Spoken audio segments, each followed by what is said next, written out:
Doritos. Hi YouTube, welcome on in. Hey, appreciate y'all being here, honestly, and everyone here on Twitch as well. As always, we do this live. The whole purpose of this is literally to sit down and analyze a section. My job is not to make predictions in any way, shape, or form. It's to talk, analyze the characters, look at the environment, the character interaction, the sociology, the psychology behind it, why I think people are doing what they do, not justifying people's actions, but understanding why, right? I think that is a big purpose from that. Number two, ladies and gentlemen, we do this live every Sunday on the Sunday, and next season, the two guaranteed seasonals are going to be Frieren and Eminence in the Shadow. So if those interest you, feel free to come on by and join us. I don't know what else to say other than I'm really excited. Every Sunday, I'm fucking thrilled. I'm thrilled for Mushoku Tensei. I'm thrilled for all of that stuff. Arnix, thanks so much for the Prime sub. You're a fucking goat, dude. You get a Dorito for that, my friend. You're a fucking goat. Anybody that subs will get Doritos. I appreciate you all from the bottom of my heart for being here. Hold on, I'm getting weird ass messages. I do want to go ahead and state this, and I do want to start off by stating this, guys. I don't know anything. I am a man that knows nothing. And because I don't know anything, right, because I am literally led here by chat, I always stream, I always do everything, I am always taken back by the writing that Mushoku Tensei has to offer. And I'm really curious as to where this is going to go. You know it all. No, I don't. No, I don't. I'm really curious to see where this is going to go. Is this series going to continue into a path of, like, further, like, personal development, like psychological further development, or are we about to see more of, like, you know, what attachments truly are? And I'm excited. I'm kind of curious to see how trauma might impact Rudius once again. And actually, let me see if I can bring that up. Hold on. I'm trying to see if I can bring that up for you guys.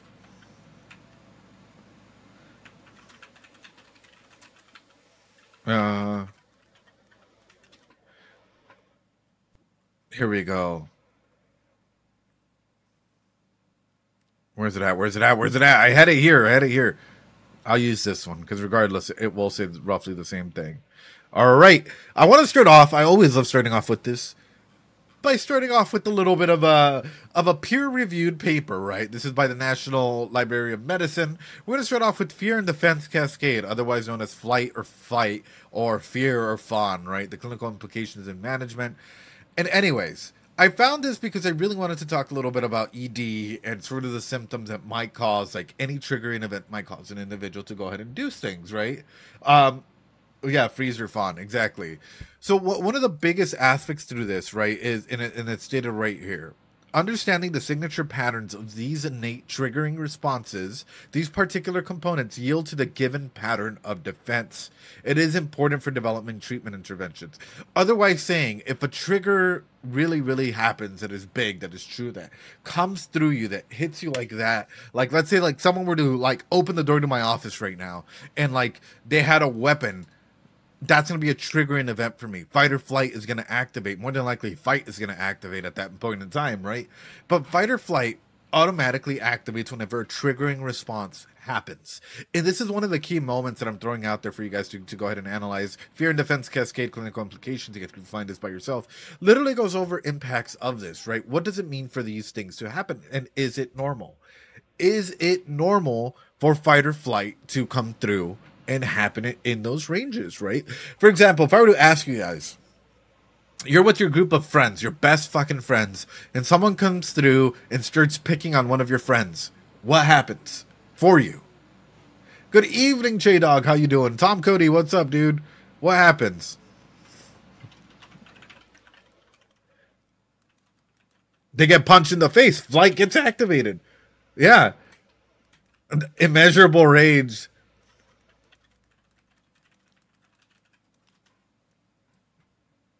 If fight gets I'm gonna be honest. Like if you're picking on one of my friends and they're not comfy with it, here comes the next one, ladies and gentlemen. I wanted to highlight that because a lot of people don't really seem to understand how triggering events can cause this. And I've seen a friend. I'm gonna be honest. They ran into their ex. It was a triggering moment for them. What happened? What do you guys think happened? He has flight sensation activated. He fucking booked it. I swear he was like an NFL star at that point, like a track star. He a runner, he a track star, because he started fucking booking it. And I was like, oh shit. I was legitimately surprised. Any triggering event that has something to do with a major implication for you can really cause that shit to activate. Thanks so much for the follow, CH4RU0. Anyway, another big moment here: the role of attachment trauma in disintegrative pathogenic processes in the traumatic dissociative dimension. Otherwise saying, in this whole article, it's just, it goes over how attachment specifically, how attachment trauma can lead into further developments of other psychopathology, right? And through this, one of the big elements that comes through this is, how do we heal from trauma? How do we heal from trauma? What is a good way of healing? By the way, all of these are papers that you guys can go ahead and look up. Lolo Orange, thanks so much for the sub. Appreciate it. 8 months, brother. Holy shit. Hell yeah. How do you heal from attachment trauma or really, really bad trauma? Your support networks, your friends, making you friends, even at times addressing the issue at hand. Time heals, attachment heals, and being able to understand yourself heals. And I think that's a big moment in all of that, ladies and gentlemen. But that's like, that would be displacement, because you're just displacing, you're feeling what you need to feel with alcohol and stuff. Although it can be, I'm not here to talk about what is healthy and not healthy in that. Just came in to say hi, just finished your Oshinoko reaction. Thanks for your hard work. Talking about Oshinoko, thank you. First off, thank you for being here.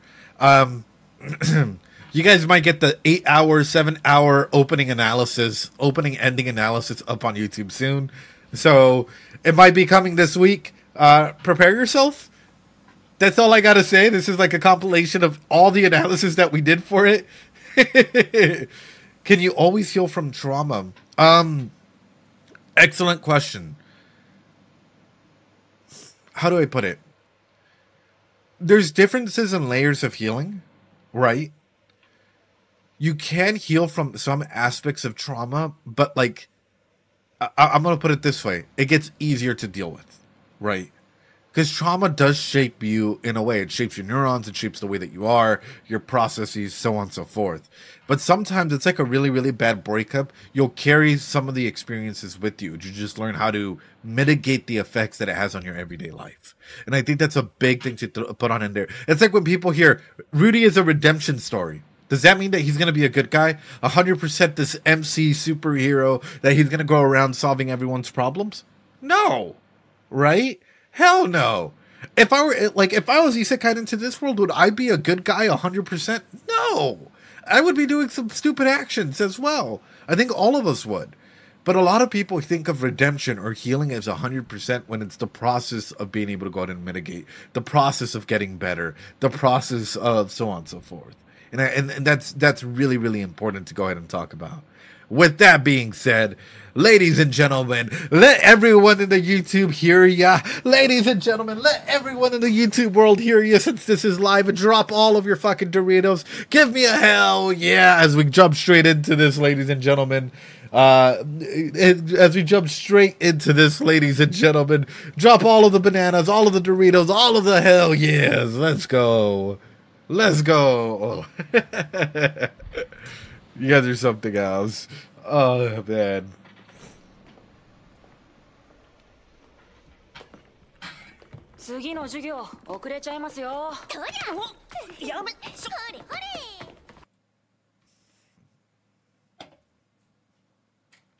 She's hitting him with that glizzy, and she's not liking it. Holy fuck. We're 10 seconds in, brother. Hold, let me back it up here. There's something I noticed that's like so...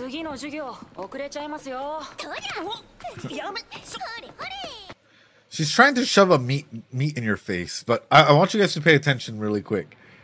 Like, pay attention to Sylphie here.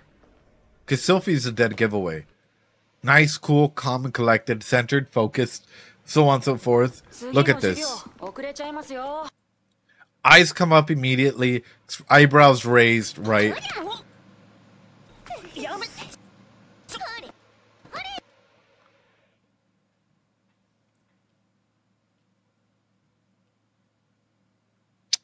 I was Sylphie and I'm seeing this shit happen,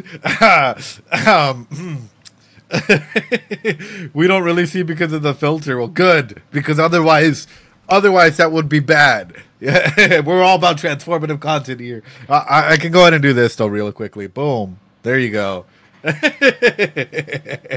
Oh, dog is fine. You would think they're flirting.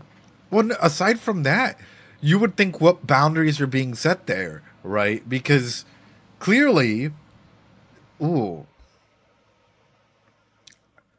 I wonder what could set Sylphie off. What could set Sylphie off in a way that gets Mama Bear to come out? Like, what could get her up and going, right? Because my big thing is seeing this cute girl, flirt with Rudy, or be teasing in that regards.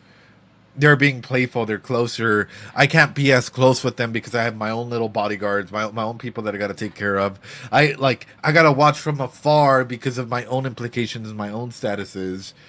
My thing is, I wonder if somebody were to point out something that happened in the past to them, like, would that trigger her? What would trigger her to act on emotion rather than try and keep this facade up? What would get her to activate this emotional response rather than anything else? It feels like you're a bird in a cage. Yeah. Well, imagine this.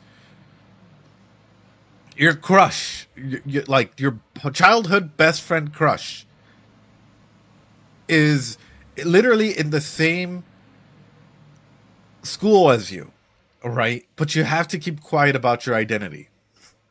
How would it feel seeing other people flirt with them? Seeing other people be so close with them, but you can't get that close with them. They, from time to time, go over and talk to you. It would be suffocating. Like, the weight of the role that Sylphie has placed on herself is almost drowning. It's like putting on like a 100-pound like block of cement and like jumping into the ocean. Oh, you mean middle school? No, like I think every teenager goes through this. Yeah, but now imagine this is like going forward from that. Like, it's sad. It's something that would break my heart even to try and process. Like, being in Sylphie's shoes in this environment, like, it's a lot of pressure. It is a lot of pressure, and it's a lot to go ahead and take in. And I wonder for them, right, for Ariel and for I always forget his name, Luke, right? I wonder for them how it is seeing her go through this, because even in their interactions there is space between them. I want you to pay attention. How much space is between all of them? How much space is between all of them?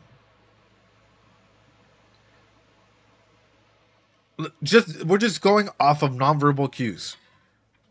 Where is Sylphie at compared to them?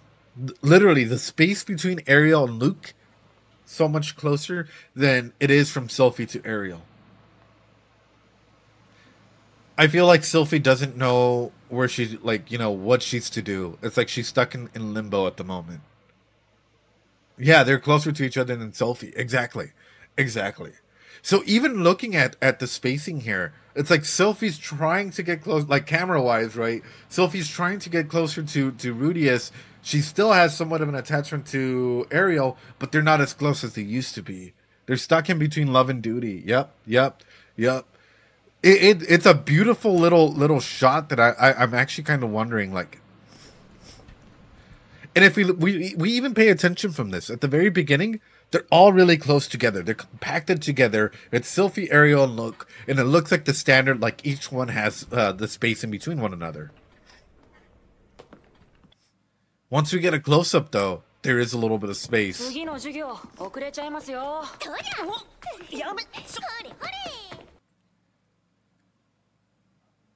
Interesting. It's very, very, very interesting. You're always walking in the middle trying to keep both connected sometimes. Yeah, exactly.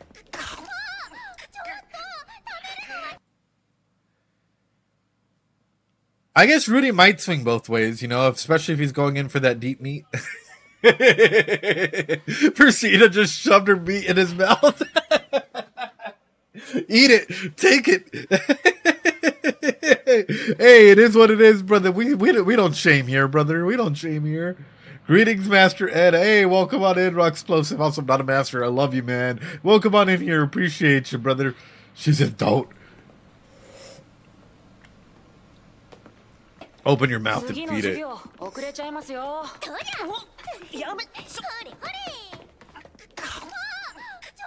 Oh.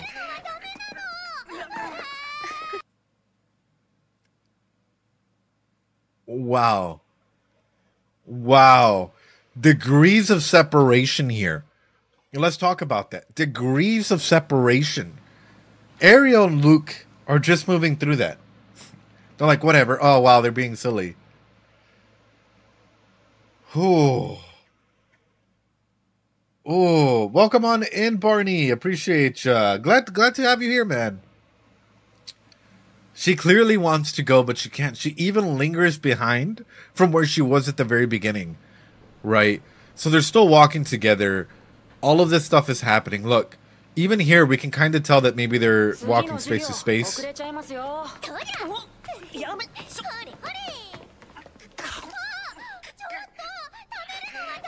They're very close behind, but look at this.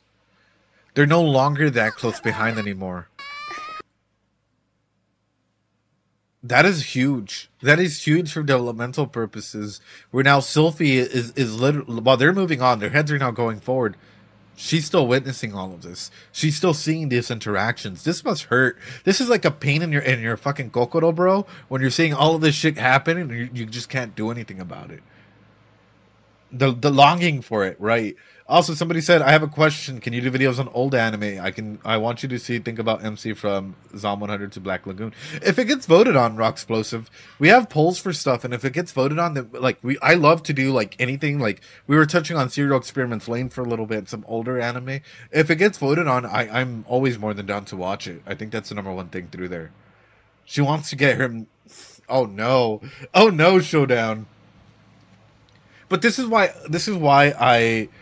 I find this beautiful, and I find even like the little like whoever did this, whoever thought about this, and like first off, shout out to all the animators and all of this shit. Because for me, like if I was a psychologist, say that I'm following through, because sometimes we get to follow through some of our like clients and stuff, especially if they're in high school and whatnot, just to see how their everyday routine works at school. We're not like all up close and personal. We're just far behind, right? We let the school know, hey, this is what we're here for, so on and so forth. And if we start noticing stuff like this, what do you think the first call is?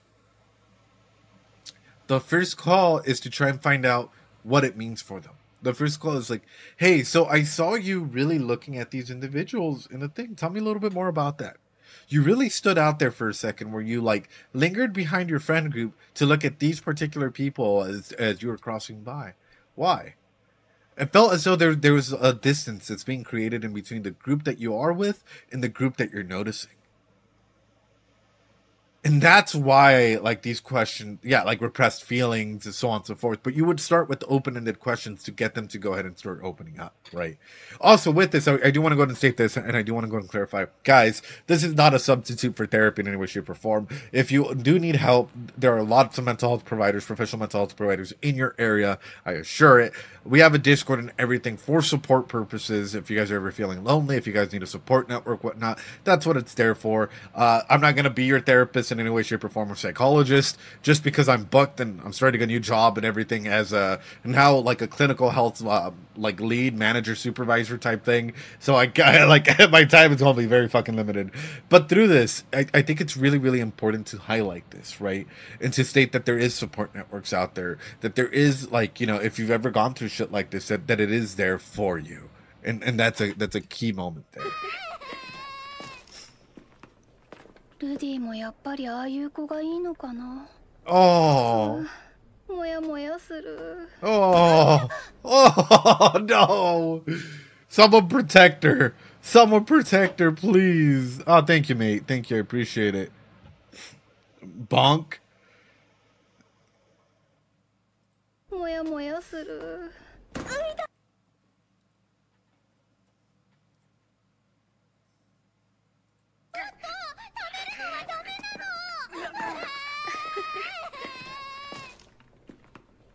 ルディもやっぱりああいう子がいいのかな。もやもやする。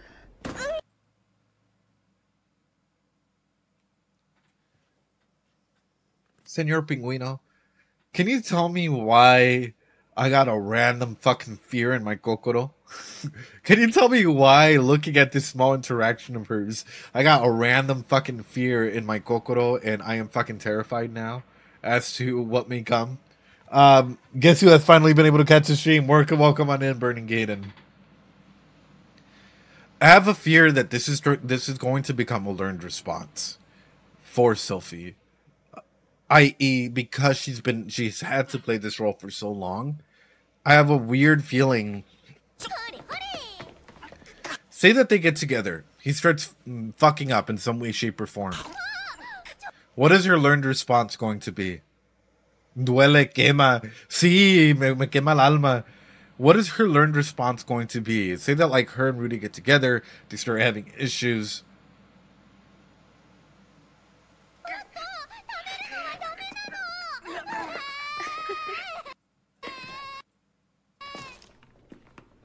No. This is what her learned response is going to be.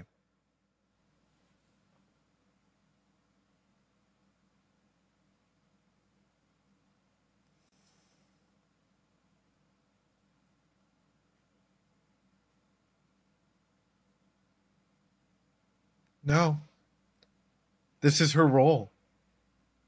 This is her role. And even while watching that, while she's feeling depressed, she's feeling sad, she continues on with the role that she chose.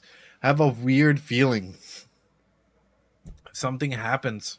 She's just gonna pick up this role and keep going with it. If they got together at some point in time and something like Rudy fucks up or she fucks up or something, she's just gonna pick up her role and keep going. Because this is a role that she's comfortable with. This is a role that she's had to put on a mask for. This is a role that she has to mask her feelings with. This is literally a role that she uses as silent fits to repress her feelings. Because if she expresses her feelings, people might find out. Being Ariel's guardian. Yeah. And by this, I mean in future orientations. Like, in the future, say that, like, Sophie and Rudy were to get together for whatever reason, right? They might not. I don't fucking know. I'm not a fucking... I'm not like a... What are they called? Psychics or anything like that. I'm not a wizard or anything like that. But, like, say that they were to get together. Something happens. A tear in the relationship. Big, unsolvable argument. Some shit.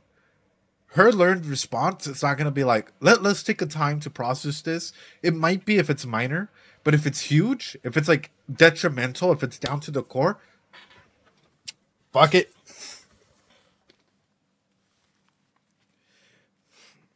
Well, looks like I gotta go be Chef Ed again.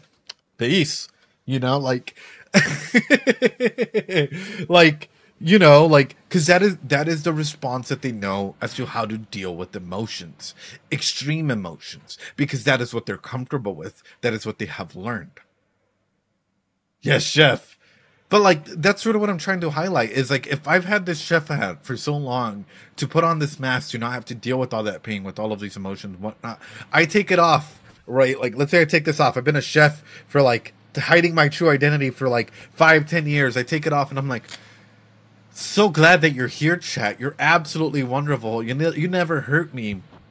You guys end up hurting me, like, down to my core as to who I truly am.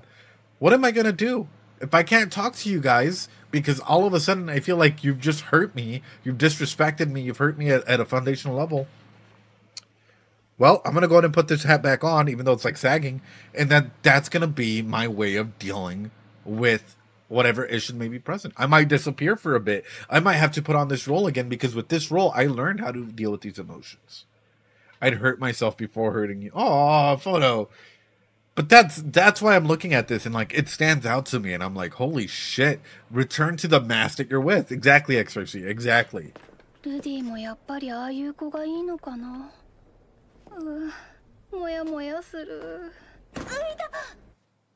Repression, yeah. It would be more of sublimation than anything. Ay carajo, yo me voy. Let's hope that doesn't happen. Yeah. All right, let's back it up.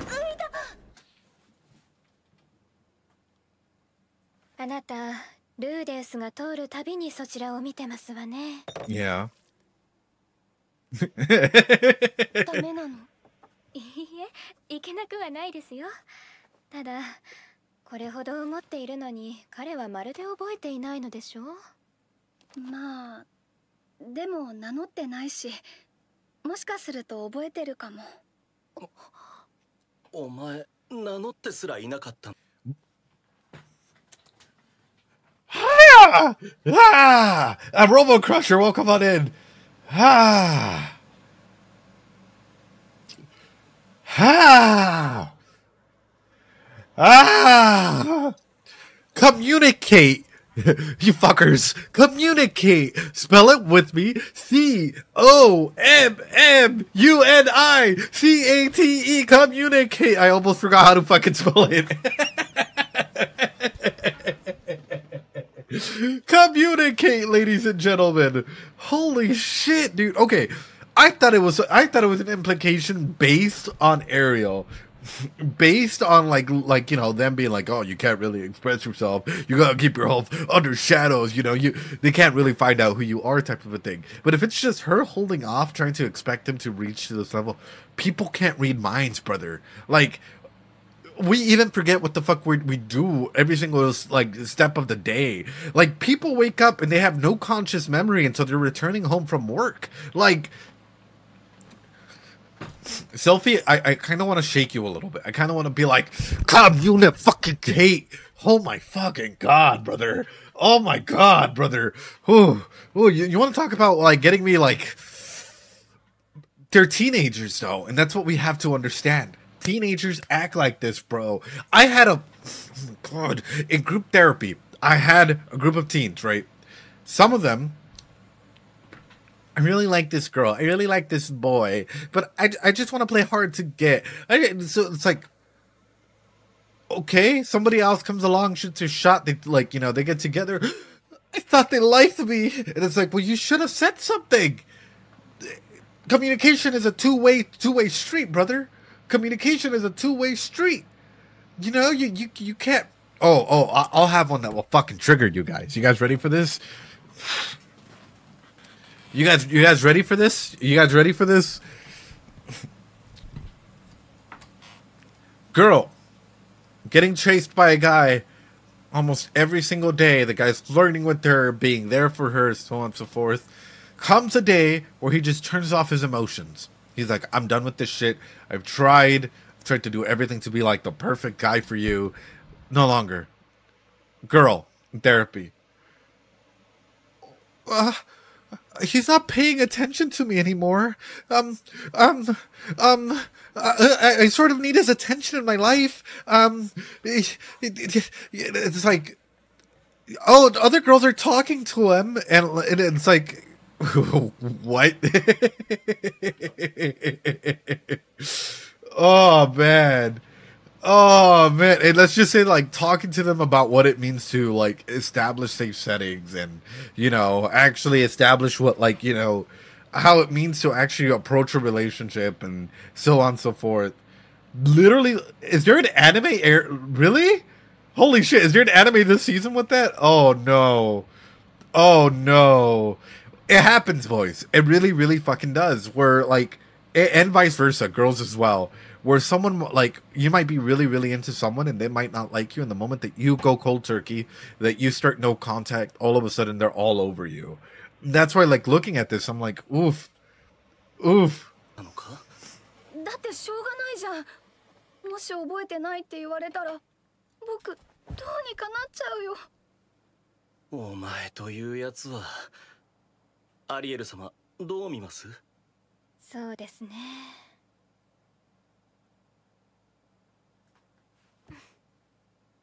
シルフィー。ルーデウスの件はあなたに任せます。フィッツを使っても構いませんから、あなたの好きにやりなさい。Oh, I can't, boys, but I do want to highlight this.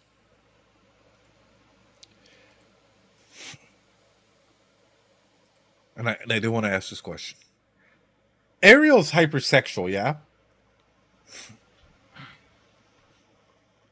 Ariel's hypersexual, yeah? Yeah. What would happen if she got pregnant at this age?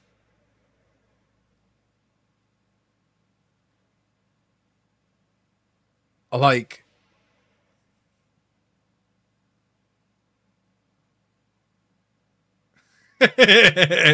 like I'm just questioning it because with hypersexuality, I'm sure that you run Luke, whoever. Oh damn, you've already begun. Yes, we have. Yeah, we have. Fetus deletus. Guys.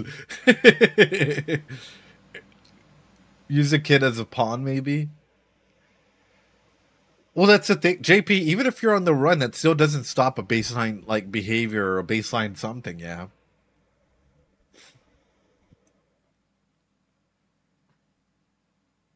She's into both, so maybe she'll limit herself to girls at the moment.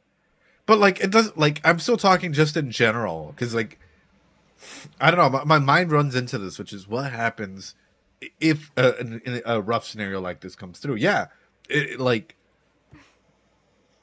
シルフィー、ルーデウスの件はあなたに任せます。フィッツを and I don't know. I'm gonna be honest. Evil Ed in me is screaming that Ariel is not trustworthy.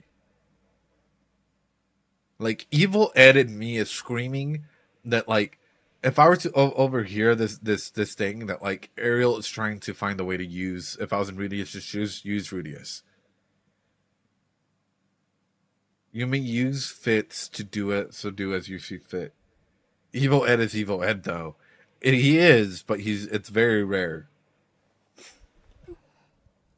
ルーデウスの件 I leaves a matter of Rudius in your hands. You may use the role of Fitz as you see fit. Ooh. Ooh. Never trust politicians.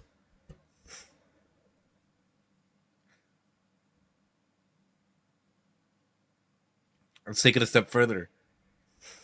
She gets Sophie gets with Rudy. Cool. They get together. What happens if Ariel's like trying to convince Rudy and he's like, nah.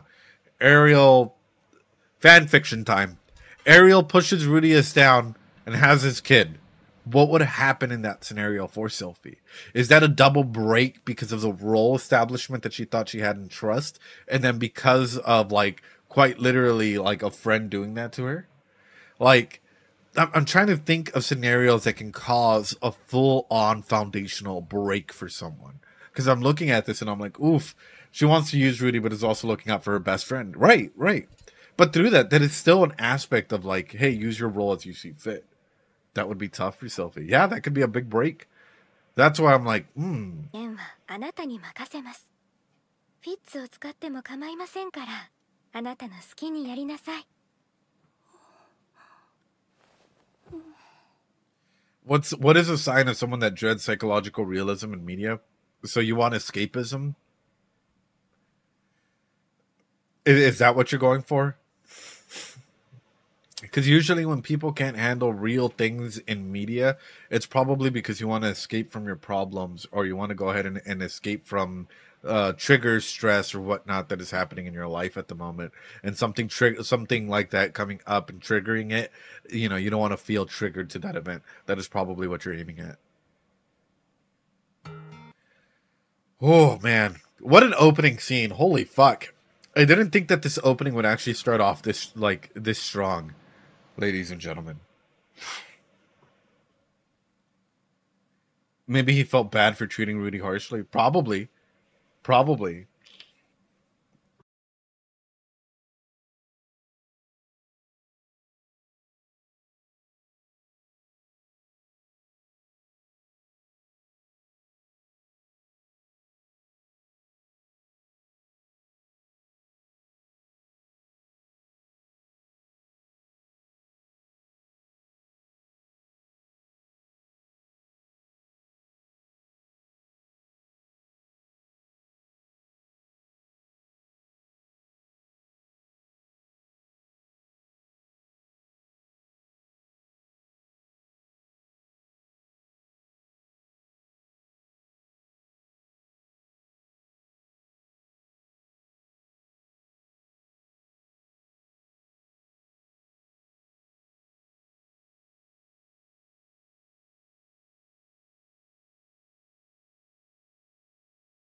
I don't know why, but these seem like older hands. You're gonna be like, what the fuck? Why are you judging hands? Compared to, it might just be the lighting. It might just be the lighting. It might just be the lighting. But like, compared to like the way that the lighting shows it when he closes his hands, it just looks a little different, you know. You have a hand fetish? Oh yeah, the biggest hand fetish. But it's also like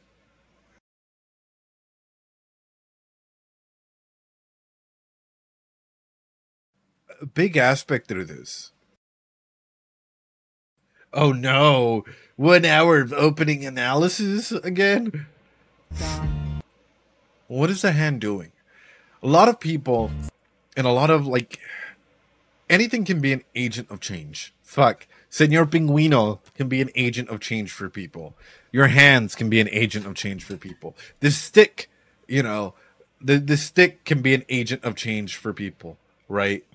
Anything can be quite literally an agent of change. And it also represents connection in that matter, right? Because we connect through different elements. What I find interesting, though, is like, what I find interesting is quite literally like him, like, not like the first thing is him not even going for the thigh, nothing like that.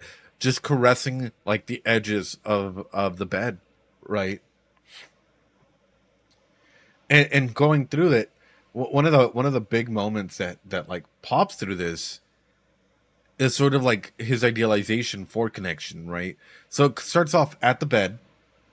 Yeah, anything. A dick could be an agent of change. Anything can be an agent of change, Masha think. When people centralize only on one thing, it makes people believe that it's just this one element for change. But anything can be an agent of change. Like, some people had their first sexual experience and all of a sudden they're like, whoa, holy shit, brother. Like, you know, that completely changed their like their philosophy. They're like, maybe I should stop being cringe. But people touched grass and they're like, well, maybe I should touch grass more, you know. Words can be a huge agent of change. Exactly. Like anything can be an agent of change, and I think that's a big thing to talk about through there. But even in this form of connection that we're seeing go through this, right? He goes from idealizing, from going softly on the bed to trying to go ahead and go for a form of connection. From idealizing, right, and having this image as to what a partner or what ideal is supposed to represent, to actually trying to touch it, to actually trying to be there and hold hands with it. But yet we all know that it's just a dream. Like, hands starting to come together, forming that connection, interlacing our connections that we have with one another. Yet when he fully thinks he has a grasp on it, it just disappears.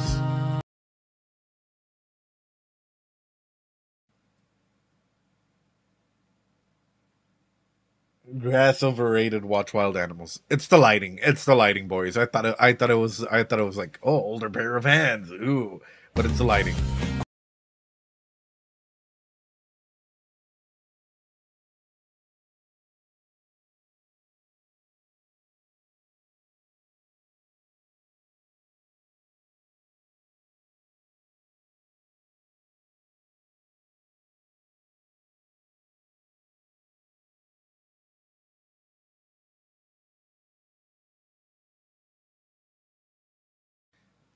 That is interesting. This is something I haven't noticed before.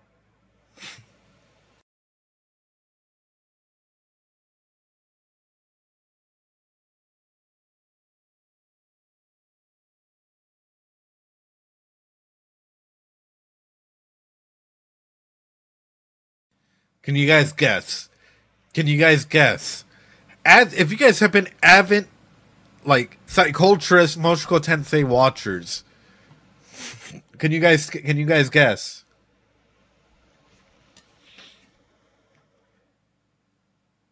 The more you watch, the more you get out of it. There's something in here.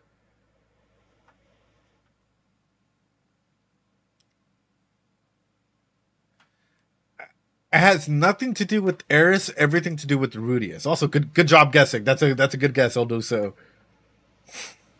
Cultured MT watchers, yes. has everything to do with Rudius in this scene. I'm going to play it back for y'all. This is a good, by the way, I do this as a way for people to also learn how to think through a therapist, a psychologist perspective in media, right?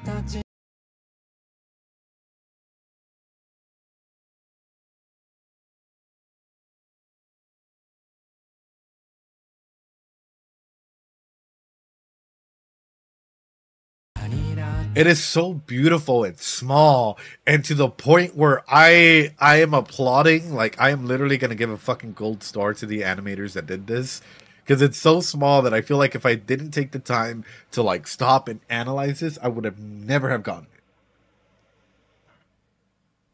it. Damn, I thought I got it. I guess not good, bro. Vangola, no, you're fine. No. Where does he start his position? Where does he start his position, ladies and gentlemen? It's very, very simplistic, but it means a lot in a psychological sense. He actually starts from a standing position, from being on top. His hand starts from being on top. From skirting along, from literally being on top of this individual. He reaches out, look, hand is still on top. Comes sideways as a form of mutuality, right? And he ends up literally in a position under. He allowed himself to get vulnerable and got hurt in the process. Yeah, that's what fucking blows my mind, bro. Like, right there, it's like, and yes, it is a symbolism to Eris, but like, he started off with the power position on top, and it slowly developed until 50-50, right? Sort of like a form of connection, vulnerability, so on and so forth, and then boom, he was literally left in a power under position from everywhere else. Like, he was literally left in a situation where all, like, you know, he was too vulnerable, too open, and that attainable dream was just gone. Right, that aspect that he thought he had was gone. Therefore, he's in a power under. Just the animators doing it in this small way, the emphasis in the hands is beautiful. It's like, I can't believe it took me this long to even notice it. Now, every time I see an anime, I'm like, oh, Ed would pause here and start cooking. Or during dirty jokes, I hear you, brother. How do I cure? You don't. Once you get infected with the Psyculturist poison, it's in forever, brother. It's in forever. Oh no. The way you cure it is you get more into it. I can't believe I never noticed that though, and it's such a powerful impact there though. Like, it is such a powerful moment, like, for him to take that.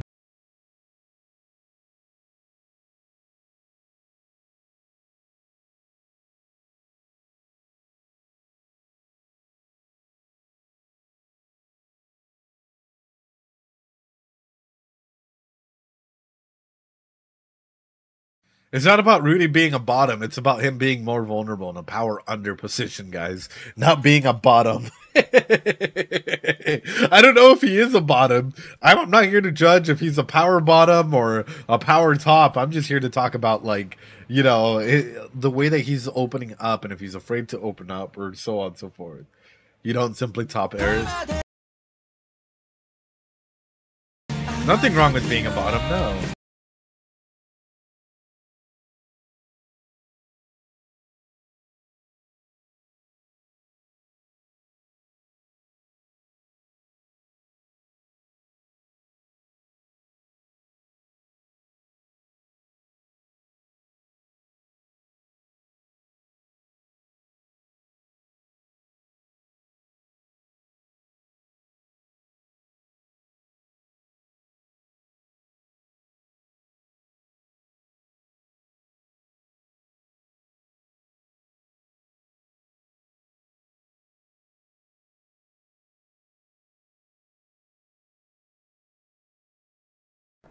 I guess it's being okay with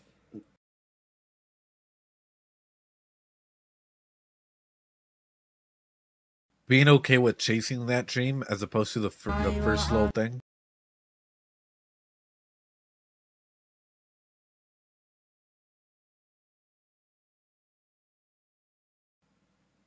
That's amazing. Like, just the way that they loop this, the way that they get this through, right? Where it ends, like, this whole scene ends with him, like, in this dark room at nighttime, feeling desolate, whatever.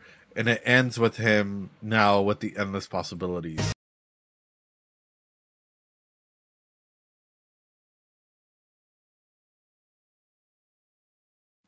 Like, very, very different. Very, very nice. I don't know. I'm just excited that this is the way that they showcase this opening. And I think there's always some things to pick up from every single time you watch it, because of course there is. But it's beautiful to see the amount of like little details and symbolism and stuff that they put in it. Also, Ymir, welcome on in. Appreciate you. First episode you can catch live. Well, welcome on in. Well, welcome on in. Ladies and gentlemen, we are an hour in. That means that there's an ad break that's going to pop up soon, ladies and gentlemen. We're going to take a quick be right back, go to the restroom, grab some Doritos, grab some Takis, grab whatever you guys need, food, drink, everything in between. As that way we're able to come back in, and we're going to start right at the 3-minute, 8-second mark, ladies and gentlemen. So beep-peace time, ladies and gentlemen, beep-peace time. Go grab yourself some bananas, whatever you guys need, ladies and gentlemen. We'll be right back in a couple of minutes. Give me one quick second, ladies and gentlemen. 転移事件について調べれば調べるほど転移と召喚が似ていることに気づいた。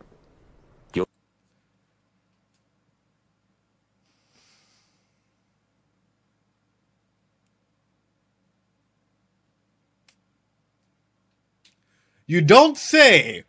You don't say. You don't say. I feel like I talked about this a while ago. I feel like I talked about this a while ago, Rudy. One calls things, the other sends them away. Every action has an equal and opposite reaction, right? Like, 呼び寄せるのと送り出す。あらゆるものが似通っている。しかし、決定的に違う部分がある。それは、人間は召喚できないということ。But Rudy, even through that line of thinking, let's take this a bit further. You would have to say, namely, you can't do that to people, but also then explain your reincarnation. Right. Right. ¿Cuánto me perdí? Apenas estamos fuera del opening. So that's my number one thing is, if there is magic out there, or, you know, and stuff like this happening, it makes me wonder though. What higher powers are there on top of the man god? Is there a way that this teleportation incident, this displacement incident or whatever, is actually key linked to everyone? Isn't there a difference between summoning, teleportation, and reincarnation? But you would think that if there was reincarnation, dude, like, would that even classify as people, right? As the same person or whatnot? Like, oh man, I like, in terms of like power to reincarnate someone, power to bring that in. I'm assuming it takes less power to reincarnate someone than it does to go ahead and summon someone. Considering the fact that there wasn't this big displacement incident when Rudy came into this world. But yet, however, apparently there might be, according to this, right? If summoning and teleporting are two sides of the same coin, then shouldn't his train of thought go to the fact that he got teleported, therefore his people can't be summoned? How are defining people, by physical or by soul? A reincarnation with or without memory happens. But you can't really tell though. What we're specifically holding is reincarnation with people with memories, the same way that he has. I would bait, like, say that I was teleported to this world. I was summoned to this world. I would bait the fuck out of him. I would literally bait him to death. Like, or bait just anyone to death to try and get them to see if they come from my environment. I'm gonna go from like another perspective, right? I'm literally gonna go from the perspective of like, Ed the wizard gets summoned to this other world, and I'm trying to fucking find a way back because I need to stream. on Sundays for Mushoku Tensei, right? I get streamed, or I get like summoned over there. What would I be doing? I would legit be number one. ¿Hablan español? Hey, ¿qué pasó? ¿Cómo están, compas? ¿Qué es lo que están haciendo? Or, you know what? Hey, what's going on, man? You doing good? Spreken beetje Nederlands? Or spreken Nederlands? Nee. Okay, so now we have to go, like, I'm using all of these fucking resources. I'm writing shit down. I'm over here, like, maybe setting up a psych clinic almost immediately that I'm there, trying to get word, or trying and, like, ping a message out there to try and see if there are others that may have some information about this. That's a way that I would try and get Rudy to acknowledge something, right? If I was on the other side. Parlez-vous en français, yeah? Would you try and find a way to get back or get a new life there? There are two things that need to happen. And this is like key. This is fucking key for anyone. And this happens in any displacement. If you're ever moved to another country or whatnot, right? You do have the option of trying to find the way back or starting a new life there. But what happens if you're stuck in the middle? You're literally frozen in time. You're literally frozen in time. Or years are passing by, but for you, you're stuck in the in-between because you can't make up your mind. You want to go back, but you can't go back. And you don't want to, like, you have to stay here, but don't want to start a new life again. And it's like you're literally just frozen in time and watching the years go by because your inability to make a decision freezes you in that point in time until someone comes along and restarts that time for you. Like, that is a way that displacement incident happens. And oftentimes, even in psychology, when we have people go over and tell us about, like, for example, I was doing counseling when I was abroad, right? Yeah, no, it is. It is. Imagine being like that. It sounds like depression. It can be. Well, you go through stages of depression. But true displacement in an incident like that, where you're not able to go back to where you came from, and you don't want to start a life anew here because, like, wherever you are, because you don't see yourself in this world, you don't see yourself as part of this world, or so on and so forth, you're stuck. And you're stuck in the worst kinds of suck, right? So it's a lot of feelings of grief, of letting go, a lot of feelings of, like, you know, that people have to work through, a lot of, like, depression, a lot of trauma, because it is trauma, and so on and so forth. Imagine being on oof, just like being to hell. Oh, reflow, brother. Hold on, I need to put my wizard wand somewhere. There we go. 先輩、召喚魔術に詳しい人知りませんか？フィッツ先輩？ Oh, is she asleep? I was gonna say nibble on her ear. 召喚魔術？あ、そういえば一人いたよ。召喚魔術の専門家。おお、誰だと思う？ルーデウス君も名前だけは聞いたことあるはずだよ。誰だろう？教えてくださいよ。特別生のサイレントセブンスターさ。聞いてたのは名前だ。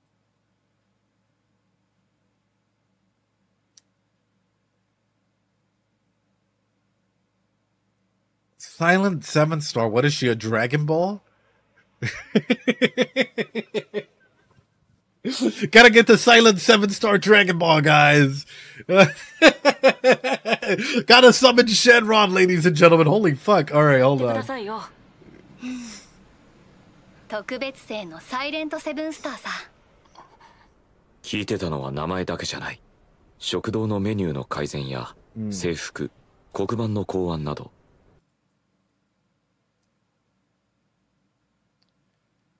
Don't fucking tell me. 聞いてたのは名前だけじゃない。食堂のメニューの改善や制服、黒板の考案など。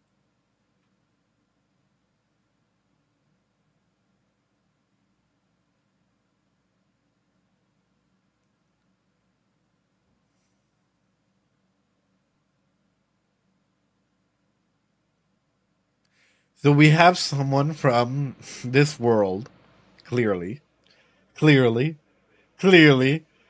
We have someone from this world there. From improving dining hall menus to inventing uniforms and blackboards. Silent 7 stars, ladies and gentlemen. I know, it's like clearly we have someone from this world there.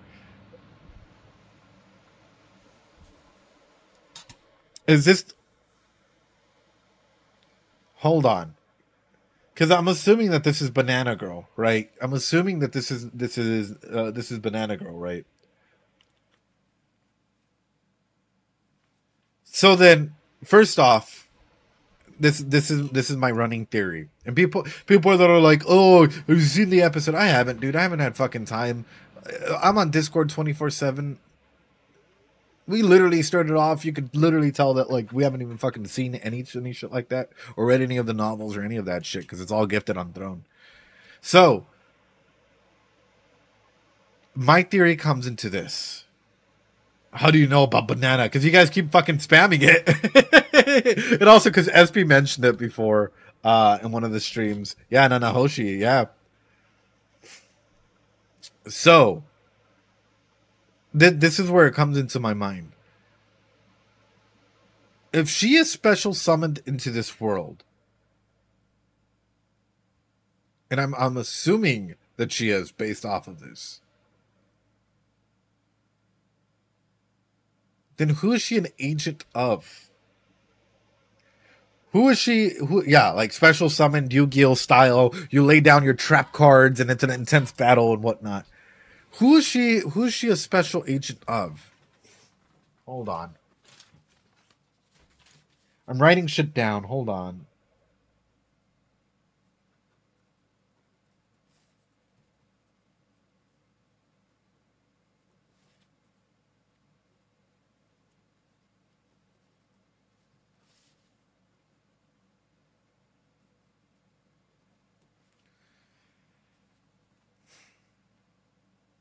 She was this...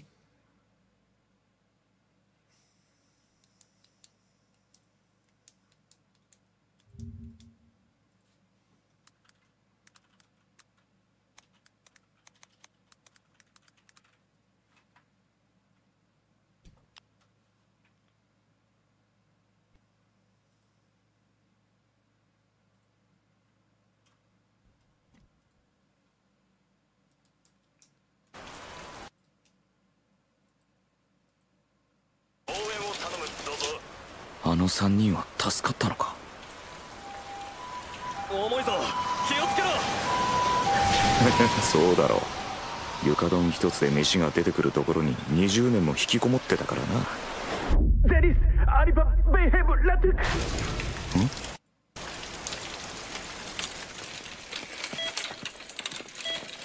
ここがどこだ。気をつけろ。至急応援を頼む。どうぞ。同じく羽。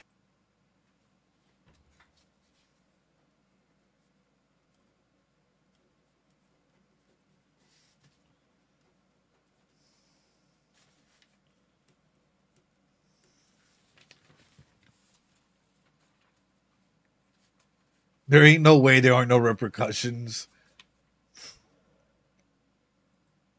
Nah, episode 1 is all I fucking need.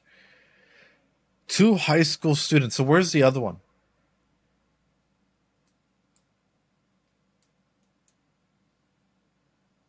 Where's the other one?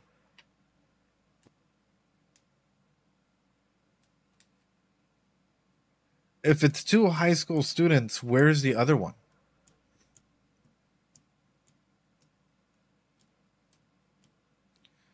That suddenly went missing? Doesn't that sound like the very typical, oh, they were about to get run over by Truck-kun and poosh, they disappeared. We don't know where they went.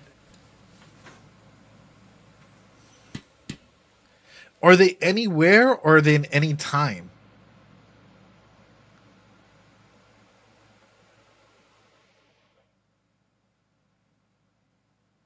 Where are they? Interesting that Earthius didn't disappear at the same time.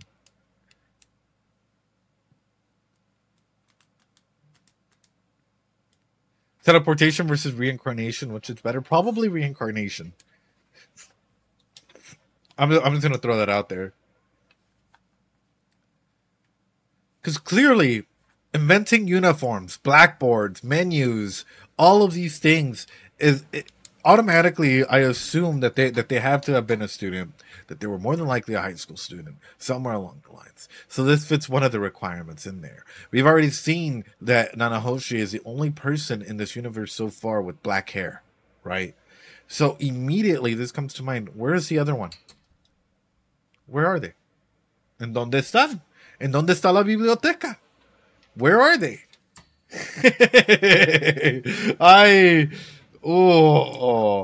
Wait, what if Rudius wasn't supposed to be reincarnated, but because he made a choice he was? Probably. We're in the biblioteca. No! That's a community joke, by the way.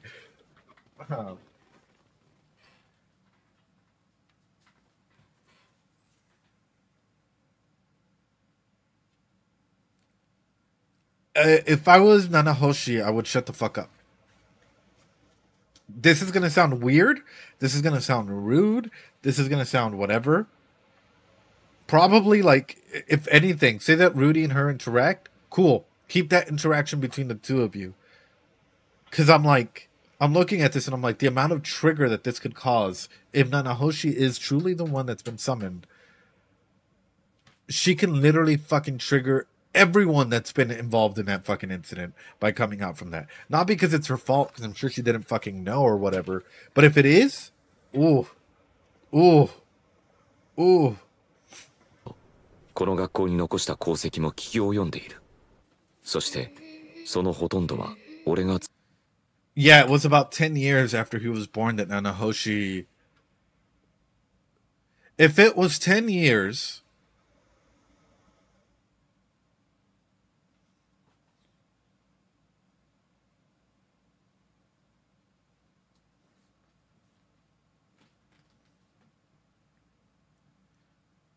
What if?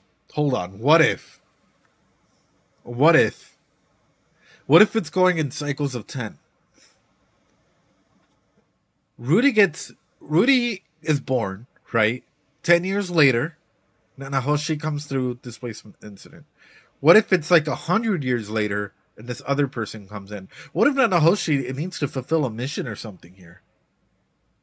I am so confused.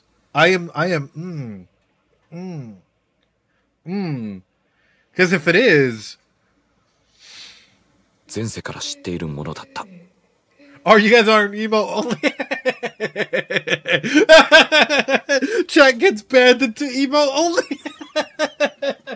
The mods, bro. Holy shit, the mods were just fucking savages there. Holy fuck, dude. Oh.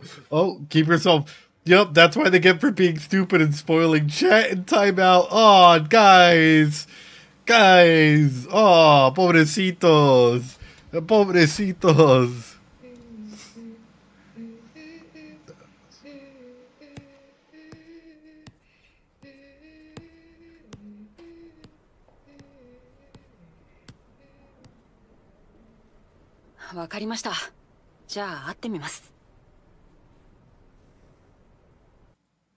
We'll back it up just a couple seconds here.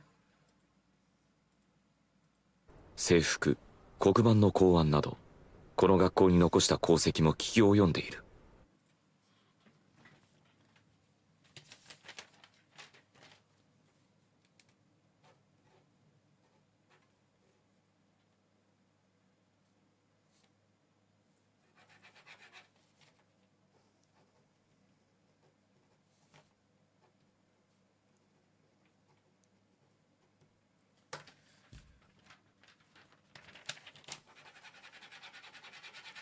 Nanahoshi, you can shit test people. All you have to do is do something like this.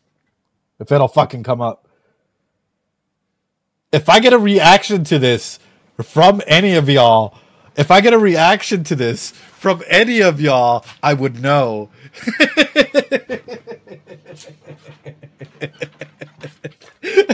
I'm trying to think, guys. I'm like, if I was in Nanahoshi's shoes, what would I do to try and, like, you know, either find people of a similar descent or something like that? as a way to go ahead and do stuff. Also, guys, if you're lurking, appreciate y'all. We do this for safety. It's locking down just for safety, because, yeah. But no, that's why I'm like, she seems like such an integral character. And it's interesting the amount of impact that she's already had in this world while just doing like bare minimum stuff. そして、そのほとんどは俺が前世から知っているものだった。Like blackboards. Hope that she didn't. If she invented Turnitin in this world, I'm gonna be fucking pissed. Or like any of that system, like Nanahoshi. Uniforms, menus, you know, all of this good shit, like.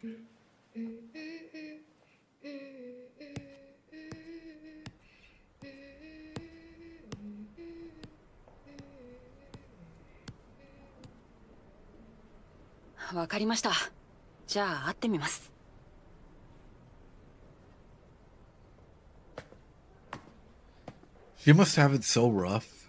Oh my god. She must have it so fucking rough in this world. It's probably not even fair. Like, imagine right here, right now, your daily habits that you have, your hygiene habits, everything, and you get summoned into another world, and then the toilet doesn't even work the way it's supposed to. Shower, they don't even have deodorant anymore, like in this world, you know? Like, hygiene is now like a little bit more of a process to take care of. Everything is a little bit more of a process. Like, you can't go to your local konbini and buy shit.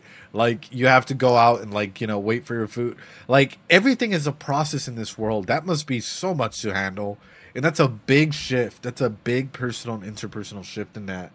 That, like, oof, are you even resistant to viruses and bacteria? Like, 101 elements that come through from that I'm like, I would be terrified.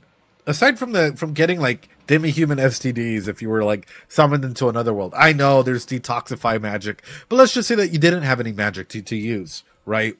Like, just the hygiene, the like, oh yeah, people are doing food, but they're not washing their hands, or they're mixing in food groups that they shouldn't mix in, and like elements like that. I'm like, dude, that would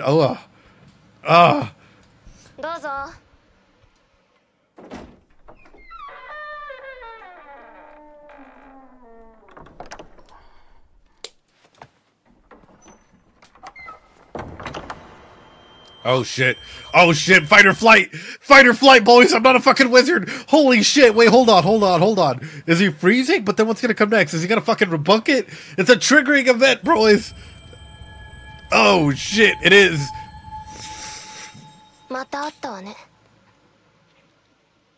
He froze. Oh no. I like how he books it like he see. Well, that is literally death for him. Holy shit, bro. Oh my god. Like,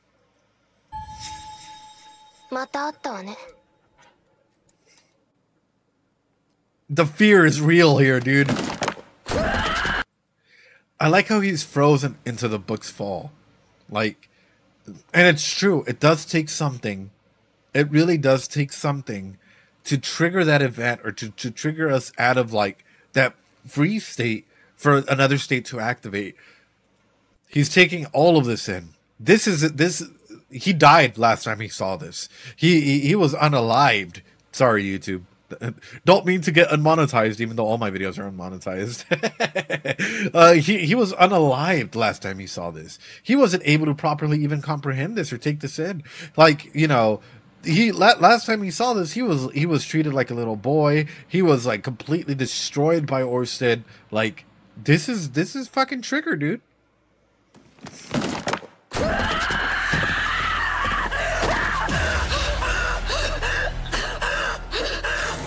Anxiety, panic attack, yeah. That's me whenever I run into Cool Ranch Doritos. I'm kidding.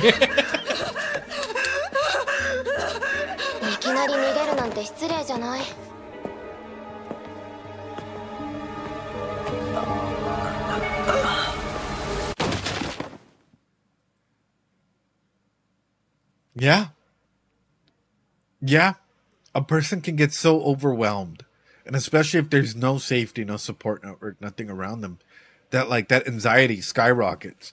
Anxiety is good. First off, let's start this off because this is a perfect little pausing point to talk about this. There are people out there. There are people out there who try and say you should never feel anxious. You should avoid anxiety. You should whatever. No, fuck that shit. We grow our resiliency through anxiety. We grow our resiliency through anxiety. And when you go to a therapist,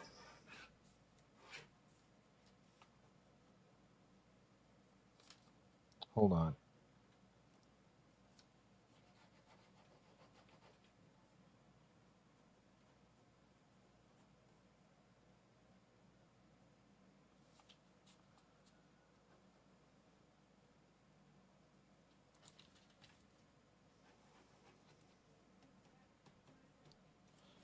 We would usually try and keep you. Hold on. I'm trying to go out and get you guys there. There.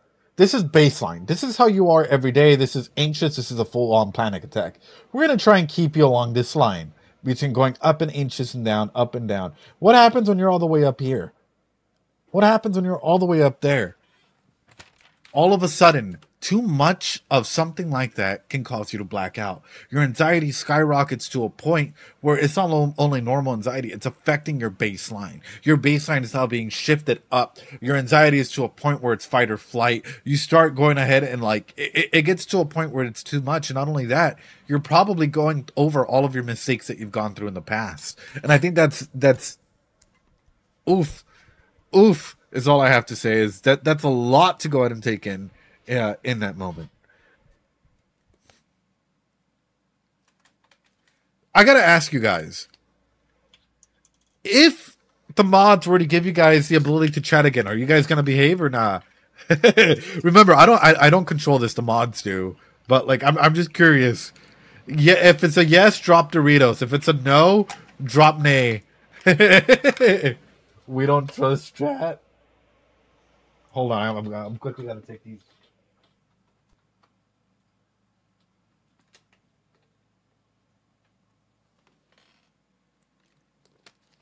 Wow, thank you for being honest. A lot of them are saying nay. Luke saying yes. Oh, guys. Chat has no faith in chat. Like, y'all are giving mixed messages here. Oh. All right, let's continue.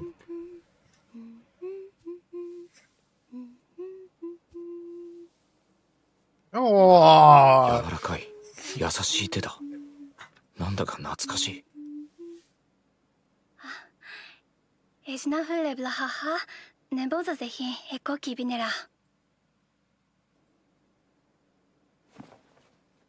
What the fuck?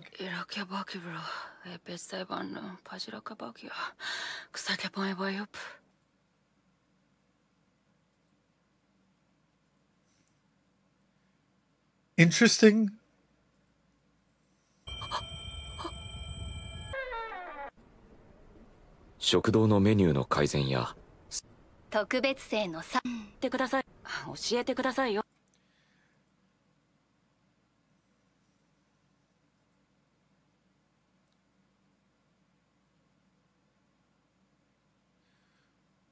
They're doing this for a reason.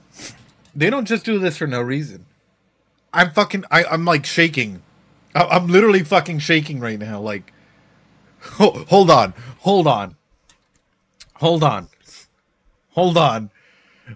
Don't fucking tell me they're setting this shit up. No. Don't fucking tell me they're setting this shit up. Hold on, no.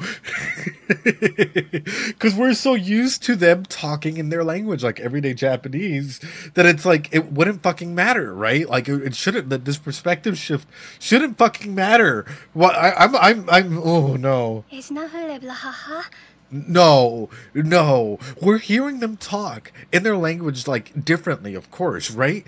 This is so fucking weird because we've heard them just talk like everyday normal Japanese and adopted it into their language. Why are they doing this? Are they trying to show us what other people would hear listening in, or are they about to set something up that I think they're setting up? No, bro. No, bruh. Yeah, bro. Yeah. Letterbot, thanks so much for continuing the sub. I wonder. Ooh.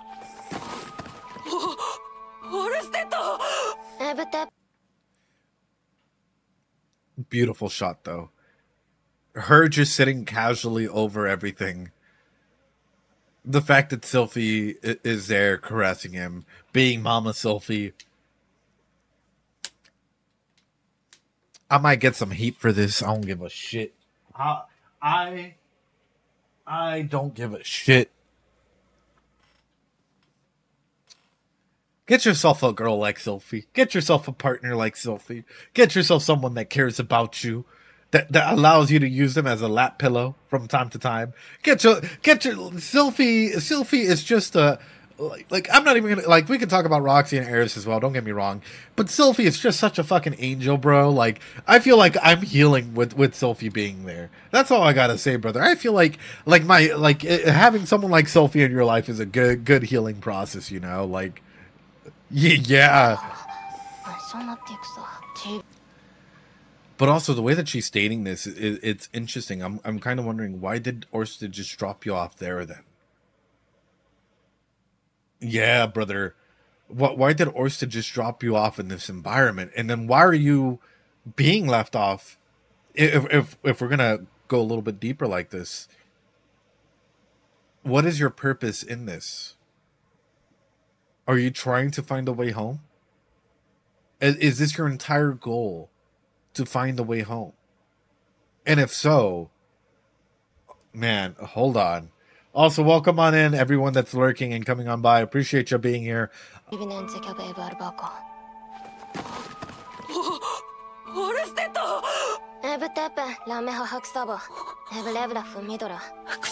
It'll be a...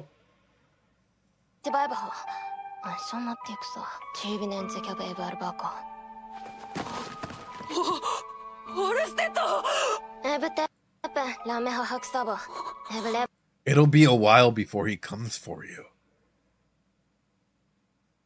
On the same side? Or are we on enemy sides?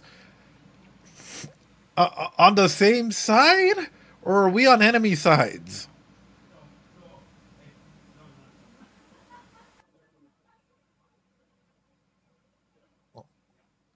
It'll be a while before he comes for you. It's not like it'll be a while before he comes to kill you. He comes for you.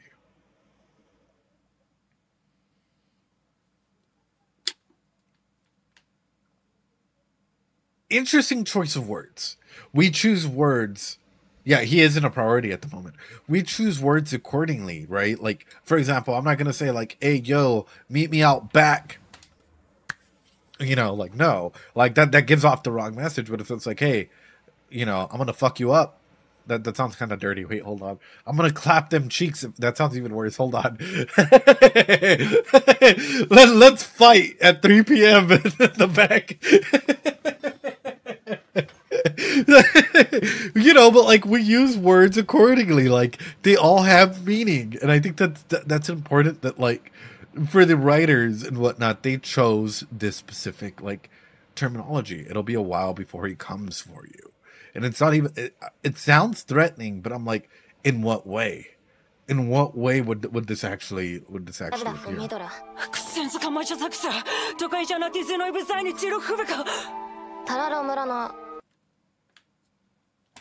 Could have waited one more fucking second.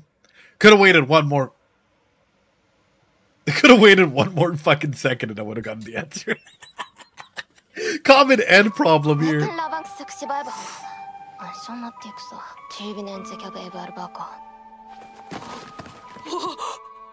Thanks so much for the heart suit.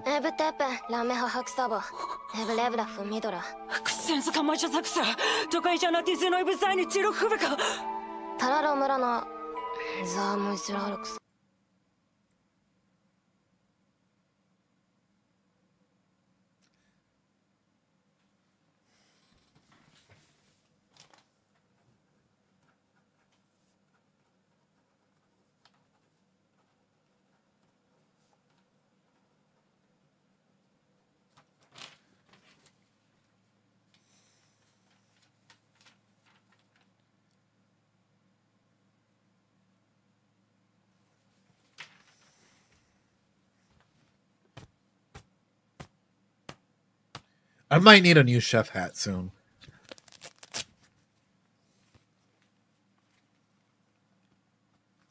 Are we good? Are we good? Do we got it on? Yeah, we got it on. We got it on. Orsted might come through and is not necessarily going to kill him. The first thing we get. Therefore, he wants to work with them. Why does he want to work with Rudy? Wants to work with Rudy because Rudy knows something about the man god or is able to go and get in contact with the man god in some way, shape, or form. So here's my question for you all. What would happen if Orsted, we know that he, for some reason, can, like, goes through, at least from my talks with SP and you all, goes through loops. Literally might go through an infinity amount of loops. What happens if Orsted gives this power to Rudy to take on the man god? That's where my mind goes to.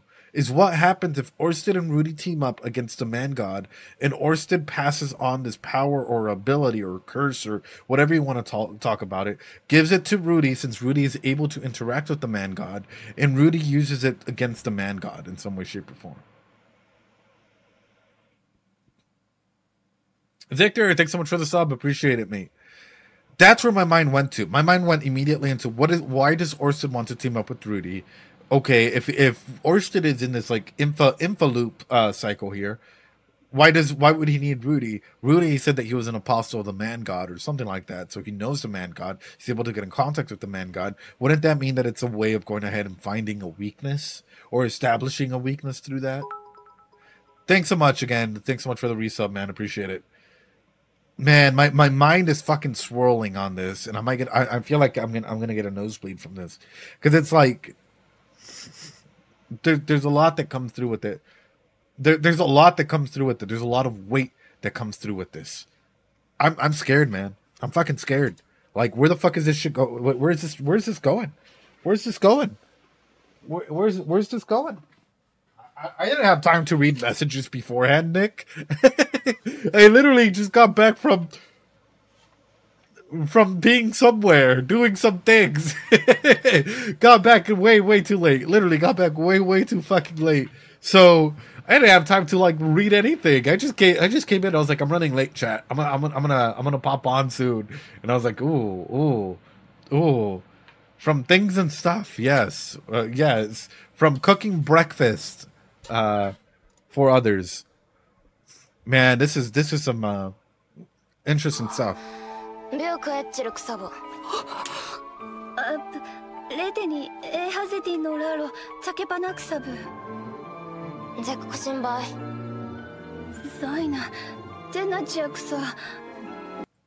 Interesting how even in Sylphie's voice, like, you could feel that she's scared.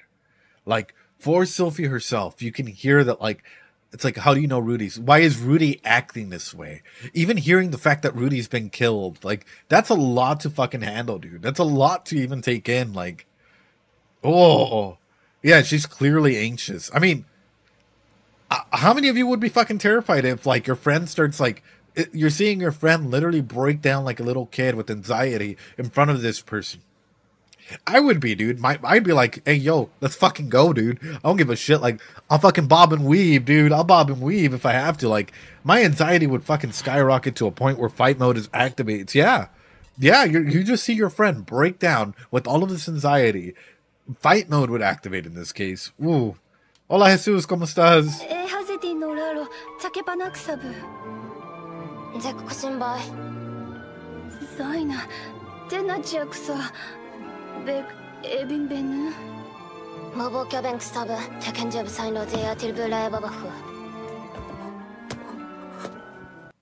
Yeah. Yeah. Not only does he recall, that's something that he's been trying to go ahead and, like, he has his trauma with Eris. He has his trauma with Orsted. The trauma with Orsted, of course, caused Eris to leave as well because she saw that she wasn't meeting up to standards with Rudy. But now all of this is starting to get interlayered because it's like, you know, you've been working on this, but this is clearly still festering. Man.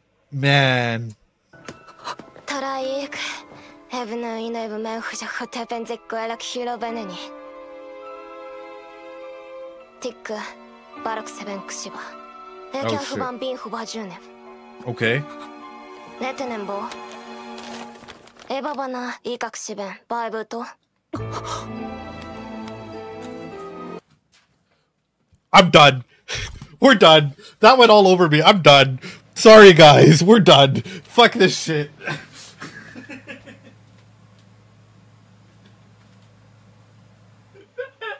the fuck? What the fuck, dude? No. No. What the fuck, dude? No. Oh, fuck. I got it all over me.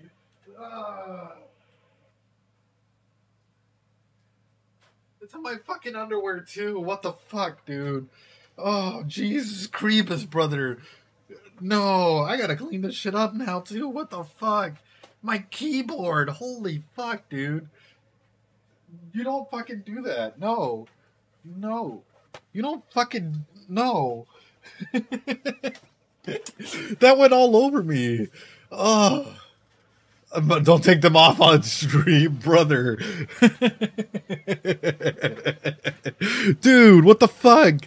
You don't... No. I'm fucking dying, brother. Okay, first off, I'm not a wizard. I mean, it's a really, really fucking smart tactic. I'm gotta clean, bro. I clean. Very nice, I clean. But also, holy shit, like, yeah, not a wizard. It just literally comes from this, dude. Like, that is such... It's everywhere. Holy shit. It didn't just get on me. And I didn't drink my fucking water fully. Ah. Being under lights, bro, you get fucking dehydrated quickly. Make sure you stay hydrated. Like, man, fuck, I'm all wet. Dude, I've never been this wet before. Holy shit. All right, I'm gonna have to go, like, afterward and shower. That sounds really dirty. Don't take it that way. Please don't take it that way. Don't take it that way. Guys, cálmanse. Cochinos, chamacos. But also, this is a test, Rudy. Clearly, I can't believe that's so smart. The author is such a fucking genius. The author is such a fucking genius. It makes sense. I bet you anything that we're about to switch back to them just talking in Japanese in a bit, because this is the big payoff that came from that. Like, quite literally, it comes from a moment, right, where they're I wonder, I hope they do, where, like, yeah, the author is a fucking genius. The author, like, establishing this in there, he really knows his characters. Like, he really knows how to go in and, like, evolve these characters and give them a purpose and a reason why. And it's not just like, oh, Rudius is gonna infinite loop for the 30,000th time just to get swatted away, you know, with like no actual learning. Or he might learn something this episode, but he's gonna forget it in 3 episodes from now. It's like, holy shit, bro. Like, every character has a distinct purpose in here, and it's all done beautifully. And they're all living with their own intent. They're not just there to please the main character. And I think that's what's beautiful about it. 2つ目この言葉はわかる3つ目あなたはこの2人のうちど Oh shit, brother. Oh shit, brother. 俺はこの名前を知らない But you can read the names.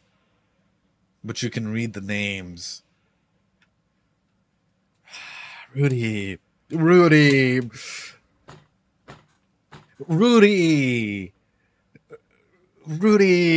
No hubieras dicho nada. あなたはこの2人のうちどっち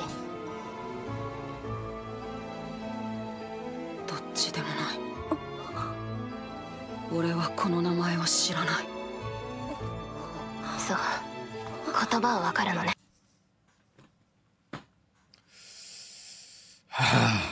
全員ディブランバルーですベックエブザカハニーテッキジークロベーケラ It's impossible. That's impossible. That's oh, you're gonna fucking trigger the shit out of her, dude. You're already triggering the shit out of her. That's impossible because she grew up with Rudy. Like, in her world, it's not gonna fucking understand, brother. Oh, dude, like my heart's fucking racing. Like my heart is like beating out of my fucking chest right now. Like, oh, dude. I know like it. じゃああんたもそうなのか。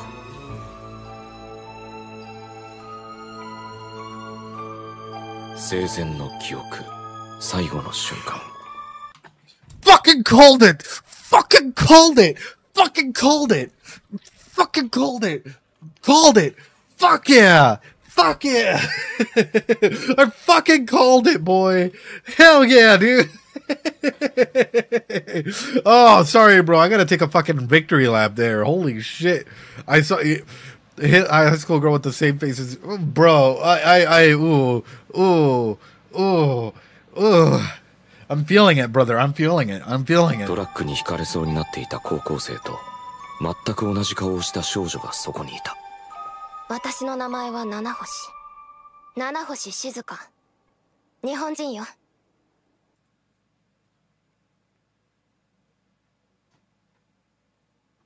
Where did I put it? Actually, hold on.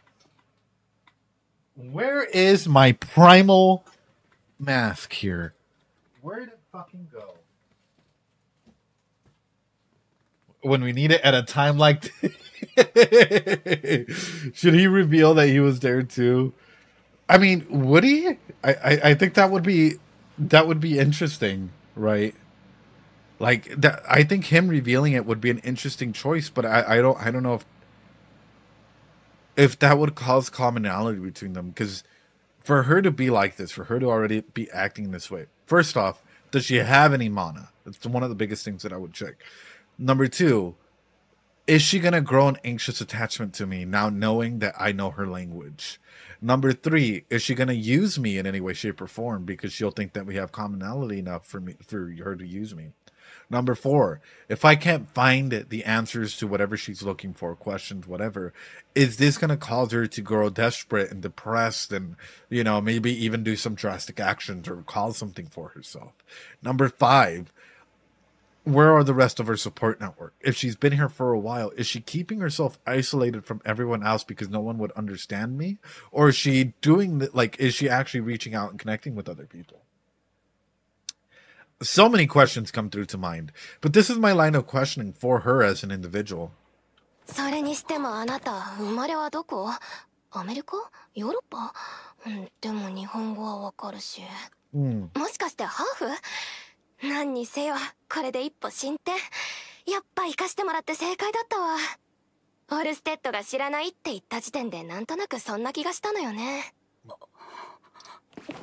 I had a feeling too. I had a feeling too.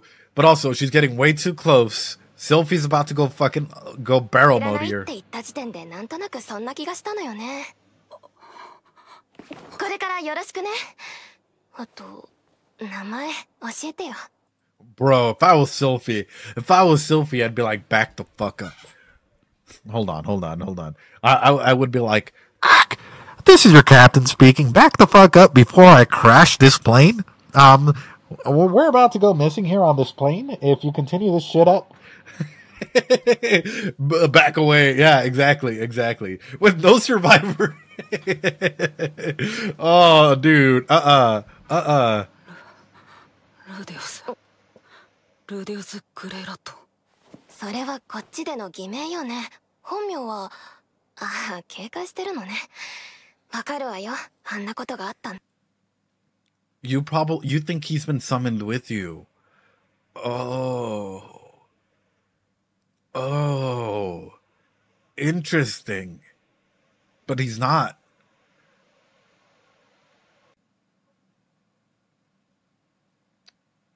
Cute voice actress.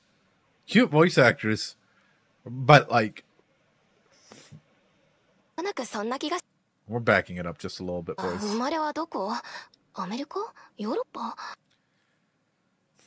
Nanahoshi, let me tell you a little bit something. Let me talk to you, Nanahoshi, just for a second here.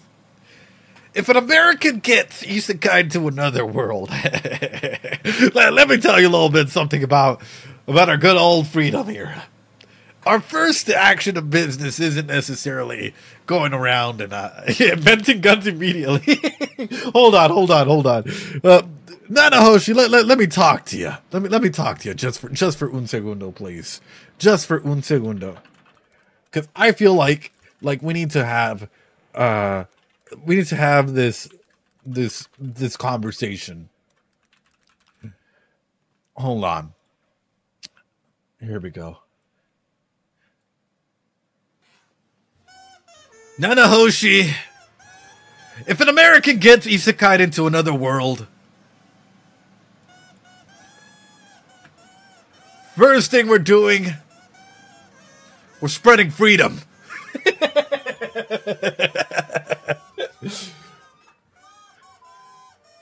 We're showing the good old US of A what it can do with its weaponry.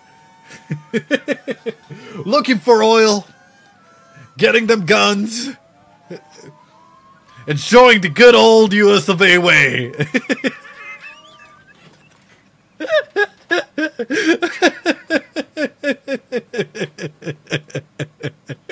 No, bro. Oh, no. That's how you know he's not an American. That's how you know he's not an American, brother.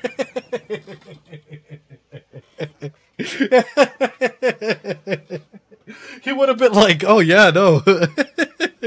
Oh, fuck, dude. Oh. He ain't gay.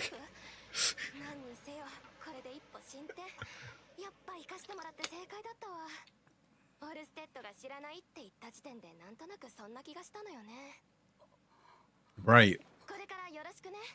Yoroshiku. Audio's a bit low now. Okay, let me get that shit back up. Here we go.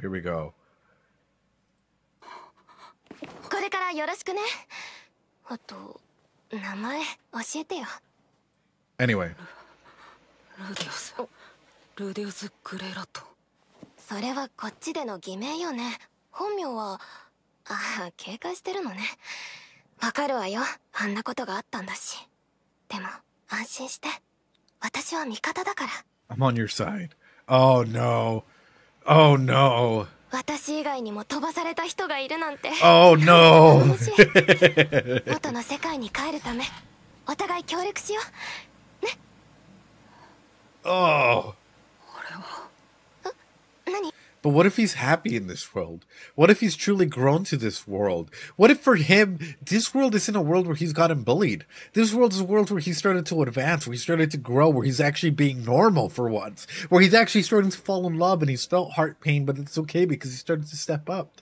Interesting that you immediately throw out there, let's go back to our world, but what if your world is foreign to him? What if your world is different for him? What if for Rudy, this world is where he's meant to be? What if for Rudy, he wants to grow old here? What if for Rudy, he's already laid roots down here? What if for Rudy, this is a place where he feels like he's finally started to heal from that trauma from his old world? In your old world, maybe you were popular. In your old world, maybe you were a normal kid. In your old world, maybe you had a boyfriend. Maybe you had friends and whatnot. All of the things that Rudy has never had.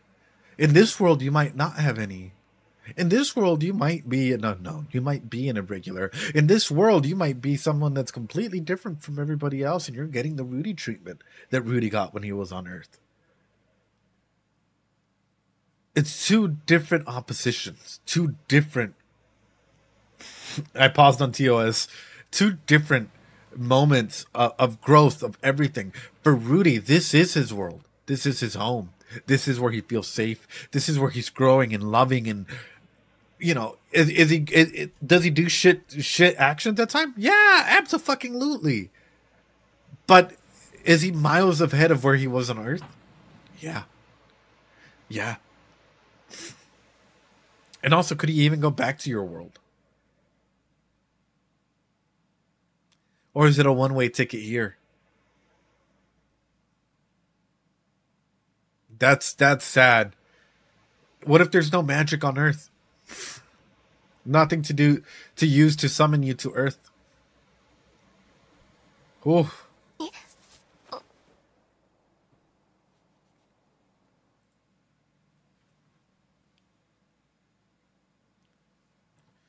How does time work on Earth versus in Mushoku Tensei's world?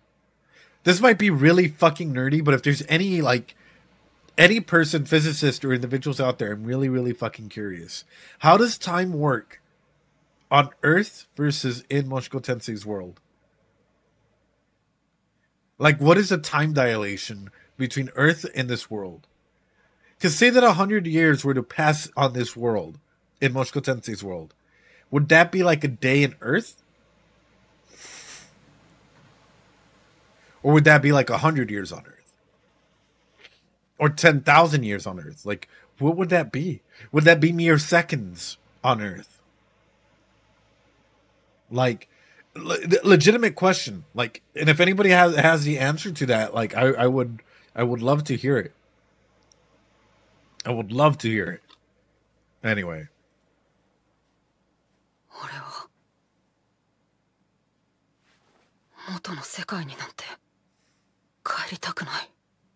Oh no, brother.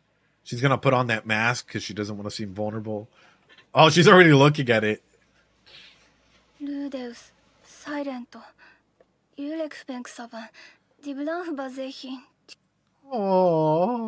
Oh, I couldn't. No. ¿Por qué? Mi corazón. She's just there witnessing, talking a different language. And, oh. And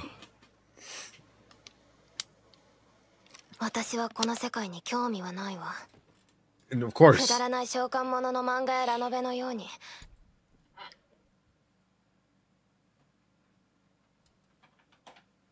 That's your fucking issue. You should put your light novel, manga, anime use to use in this world.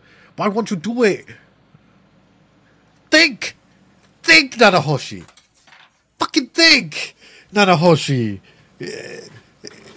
You're in a world that has magic. You're in a world that has fucking magic. Just think for a second, Nanahoshi. You could create fucking anything and everything. You could use all of your knowledge of like anime and whatnot. Create an otaku world in there if you wanted to. You could do pretty much fucking anything. Don't let your dreams be dreams, Nanahoshi. You're limiting yourself. You're limiting yourself off of the ideologue that this is not my home and I want to go to somewhere where I feel home. What if you return back to Earth and that doesn't feel like home?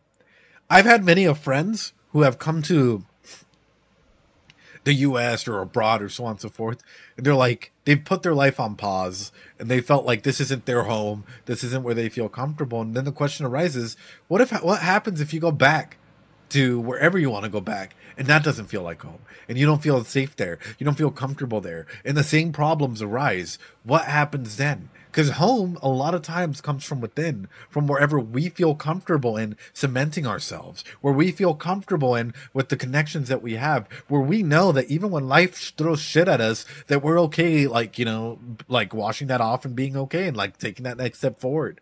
Like, I landed on that question is on my mind. Yeah, exactly, Masters. And it's a real question. And it's something, because my thing is, it's with the people that you surround yourself with. 110%.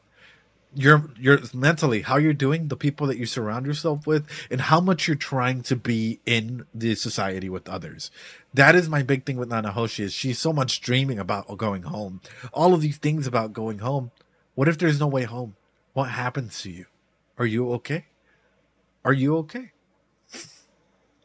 What if you go back home in 1,000 years or whatever, and you're different?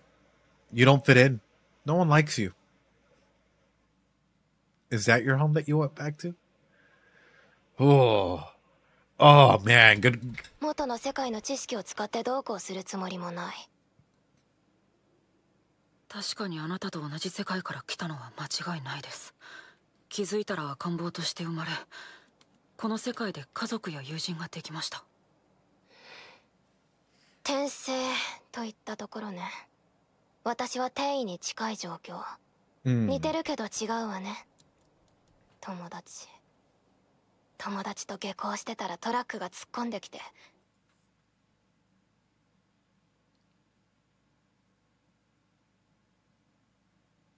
気づいたらこっちに。She doesn't even remember the guy that saved her. Oh no! She doesn't even remember the guy that saved her. Or tried to save. Oh, Rudy. Rudy. Or I guess, because technically, wasn't Rudy the one that got hit? Oh, no. Oh, no. Oh, mi corazón. あなたは自分も大体同じです。多分事故だったと思います。なるほど。それで気づいたら赤ん坊か。 So what if there was a summoning circle underneath you, right, and your other friend, because it was two high school students. By the time Rudy reached in, they teleported and Rudy got hit. The gods, whatever, felt bad, and they just decided to reincarnate him. However, this doesn't make sense.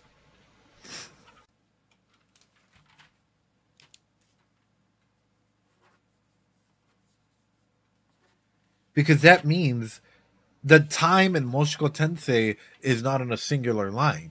That means that time in Mushoku Tensei is like a multiple branching patterns or whatever. And he decided to put Rudy back in time. And if, oh, that's so interesting. Hold on. Because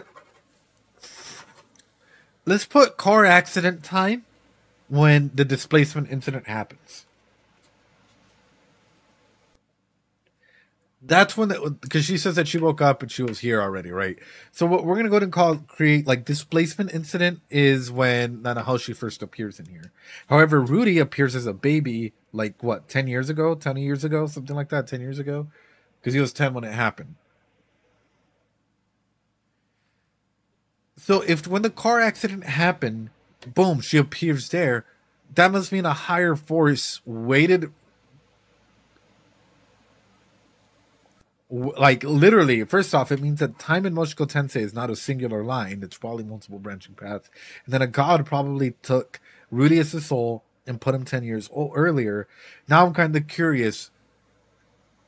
Is this other person that's supposed to be here with you someone that maybe was put way in the past or maybe way in the future? That is my other question, because there's two high school students. So is that other kid way in the past, or is he going to come way in the future? Because if anything, or if he showed up with you, I would assume that he would have appeared with you.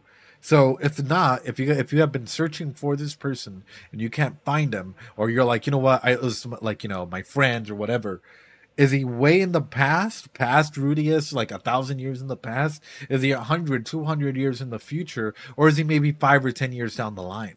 Where is this person? Though, anyway, sorry. 私はいきなりアスラ王国に放り出されたわ。そこでオルステッドに保護された。なぜオルステッドが？さあ。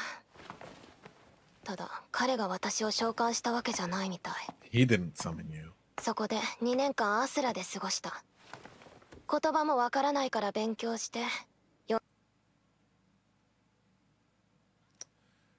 She needs mana, boys. Oh no. Oh no, boys. Oh no, boys. 読み書きも覚えた。その後はあの人に連れられて世界中旅した。あっちこっちに敵がいて戦いばかりだったわ。Right. あなたとの戦いもその一つ。でもなんか他と様子が違ってたから、オルステッドに頼んで生き返らせてもらったの。それにしても、どうしてオルステッドは人神と争っているんですか？ Good 私 question. も詳しいことは知らないわ。Fuck. けど個人的な恨みだって言ってたわね。そんな理由でいきなり襲われるのは勘弁してほしい。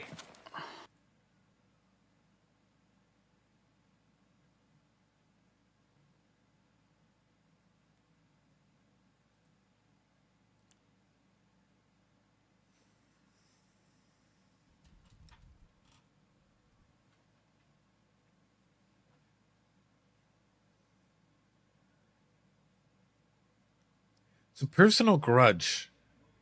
How old is Orsted? How old is Vods? How old is Orsted? How old is Orsted? Yeah.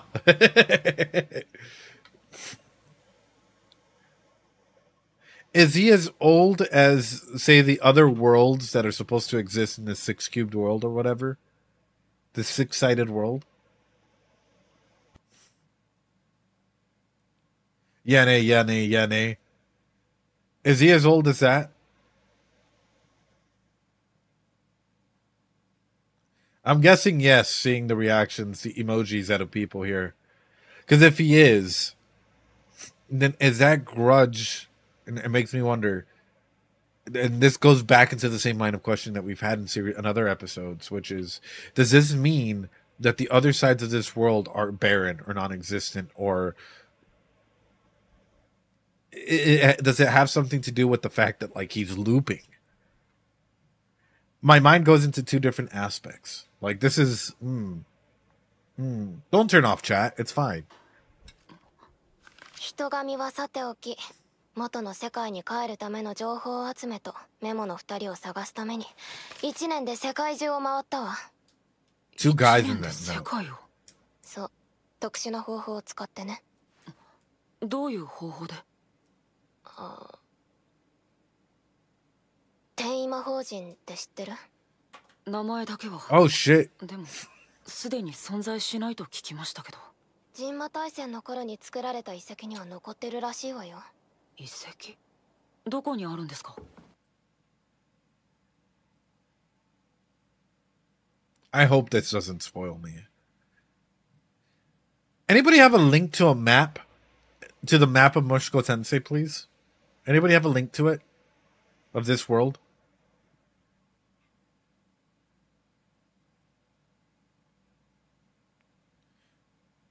So れは口止めされてるから言えない。口止め。第一、私はついて回っただけだから覚えてないしね。それで何か手がかりは見つかったんですか？いいえ。でもそこで会ったとある人にこんなことを言われたわ。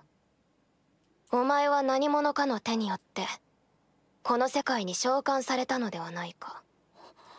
By someone. ある人って誰ですか？言えないわ。自分のことは。You're just troll baiting. You're worse than some of the fucking trolls out here, brother. You're like, well, somebody told me I was summoned, but I ain't gonna tell you who. Like, bro, Nanahoshi, yo, you better start fucking spitting some answers here, because we about to, I'm about to just fucking drop kick it here, dude. Like, does it have anything to do with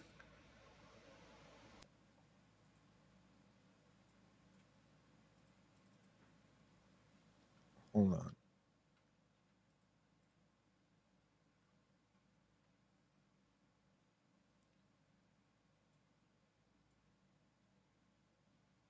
The demon.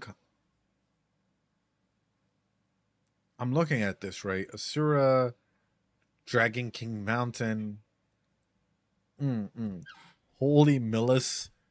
I'm looking at this and I'm like,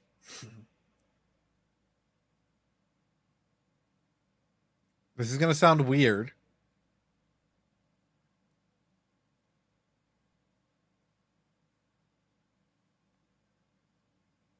Was this all originally human? Was this all originally like the human world? Like just the human side?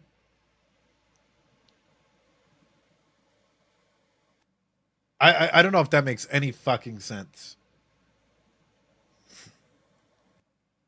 Heaven continent. There's a heaven continent. There's a heaven continent in that. Because I'm looking at this and I'm like, you have beasts, you have elf, you have dwarves, you have dragons, you have demons, you have humans. I guess like so on and so forth. It makes me wonder. It really does make me wonder about the topography here, or the geological areas of the other worlds there. They traveled that much in a year. Yeah, I'm questioning the shit out of this. Like, 誰にも言うなって言われたの。なぜ？ If somebody summoned you, hold on. 言われた。 If somebody summoned her, who do we think it is? Because my mind immediately jumps into, like... Actually, who could have summoned her? Who could have summoned her? Wait a minute.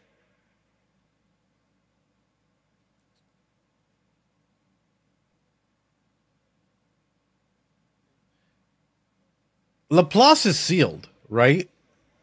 Correct me if I'm wrong, but Laplace is sealed. I think we went over this last time, and that was the answer you guys told me. For how long?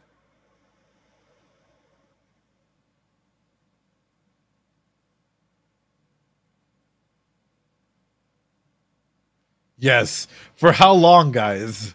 Because I'm like... Did they get summoned as like your typical isekai protag to deal with the unsealing of Laplace then? Is that what that is? It's like her and whoever else they might have come with. Like, is that the aspect that it's come through? My mind is working on these levels at like conversations that we've had and is pulling in all this information. Because that would make sense, right? But even through this, 101 other implications.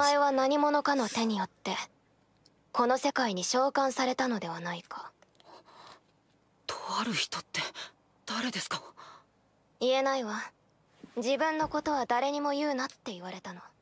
なぜ？ Weird. That's weird. 私たちはこの世界にとって異物なの。歴史を大きく変えるようなことをすれば、きっと世界に排除される。だから自分に必要なものしか作らないし、利がなければ。 How would the world... Okay, wait, hold on. That's it. Nah.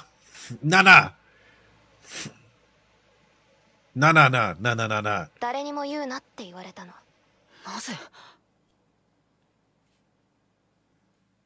私たちはこの世界にとって異物なの。歴史を大きく変え If we do anything to alter history, then they're talking about this just being a single timeline, but this isn't because Rudy's a part of this timeline. Therefore, this is a branching timeline. Based off of that, no matter what decisions you make, there is not necessarily going to be a counterforce. It's just depending on the actions that you take. Otherwise, Rudius would have been killed, and he wouldn't have been allowed to continue, considering the fact that he shouldn't have been born in the first place. Off of this, we can already make an assumption that you are supposed to be here because you've been summoned. Therefore, any actions that you take probably already have that predispositional fact that, like, it's already been accustomed to it. So, my big thing is, this is not a singular timeline because Rudy is still alive in this. So it's multiple timelines. Therefore, you can do probably anything and get away with it as long as it's within your own reasonable capabilities. Based off of the fact that Rudy is alive here, based off of the fact that Orsted doesn't know who he is here, this takes apart this whole aspect of the butterfly effect, or a major butterfly effect in this. The world will try to erase you. But hasn't the world already erased you in of itself? Because it looks like by you holding back, you're erasing yourself. You're literally freezing yourself. That's what it looks like to me. It looks like to me by you saying, I'm not going to impact the world, not going to do anything. I'm just trying to find the way back home. You're freezing yourself in this point in time. And you're literally afraid of opening up the door to change because you're afraid of making any impact. You might be looking for these people. I don't know what your fucking motive is. But quite literally what I do know is at this point in time, you have literally frozen yourself solid in this environment because you're afraid of causing any change. But change will come, like it or not. And you might take a drastic action. I don't know what your mental state is like at the moment, but I'm scared for you, Nanahoshi. I'm fucking terrified for you because at this point in time, if this is your thought pattern, this is like a cognitive distortion in of itself, right? I am not going to do things that make me feel fulfilled in this world because the world is going to try and erase me. But yet you're erasing yourself in the process, but by not allowing yourself to change, by not allowing yourself to adjust to this world, by not allowing yourself to make changes for your own betterment. She's literally like freezing herself in time, and it's fucking horrible. It's like she's just stuck in mud and she can't fucking move forward because she's afraid of the change that may come. And that's rough. That is such a rough state to be in. Like, oof. 変えるようなことをすれば、きっと世界に排除される。だから自分に必要なものしか作らないし、利がなければ提供もしない。世界に排除？ SF とか読んだことない？ She's basing this off of sci-fi. This is why we need Wizard in another world. You needed to watch Star Trek. I wonder what type of sci-fi you were reading. You know, I wonder what type of sci-fi you were reading, because I bet you anything, if you were like looking at like Star Trek or some of these other things, you would be like, wait a minute. maybe we can get away with some things. そういうものはタイムスリップしたやつが気にするべきことじゃ。Yeah. はい。ここでは魔法陣の研究を？そう、大学の文献を読み漁って独学でね。この世界の人間は考えが凝り固まってるわ。誰もやったことないものをやろうとするなら人に教わってもできないでしょ。魔力がある前提で話されても困るのよね。魔力ないんですか？ Oh shit. そう、私の魔力はゼロ。あな So would you rather be reincarnated into this world or summoned into this world? たは Doritos for summoned? Big brain for reincarnated. How about that? Doritos for summoned, big brain conspiracy theory Ed for reincarnated. I want mana, dude. I'm not gonna lie to you. I want mana, like otherwise it's like what's the use for?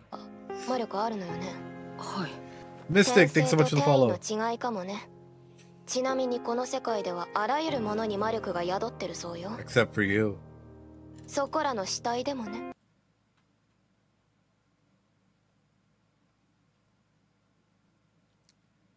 Funny, a gray rat. Wow. Wow.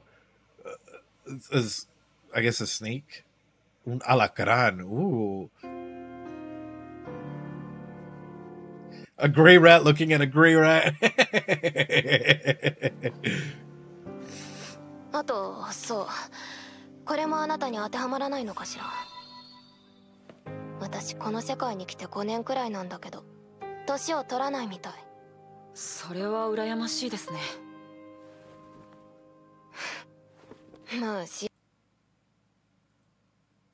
この世界に来て5年くらいなんだけど、年を取らないみたい。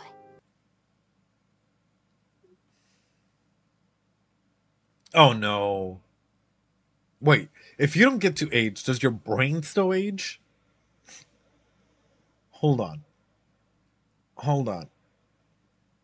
Or is your brain still making new neurons, your neural connections, even though you don't seem to physically age? How does your brain look like in this world? Because you're forced to make new neural connections. You can't just stay smooth-brained. We can't be smooth-brained monkeys all the time, you know? Like, our brains literally have to, like, we have to make connections and stuff. Is it just your physical appearance, or is it like, oh. In that case, if you're not aging for whatever reason, I'm going to make this next assumption just based off of that, then it probably means that you're, like, more than likely the rules of time don't really apply to you, which more than likely it means that you have to fulfill something or do something for age, for time. You're literally frozen in time, I guess, at this point, but also for time to start back up again. I'm going to ask this, but and I ask rhetorical questions as a way to get me to think and keep this in mind for me. Is Nanahoshi's story a story that's going to happen after Rudius? Is Nanahoshi's story a story that is long after Rudius is done? Is that what Nanahoshi's story is? Is Nanahoshi just supposed to be a semblance of the past mixed in with whatever may come in the future? She doesn't age. What does that say? She has friends that are missing that probably don't age either. Rudius ages. Yeah. That's rough. それは羨ましいですね。まあ知らない土地で老け衰えていくよりはマシでしょうね。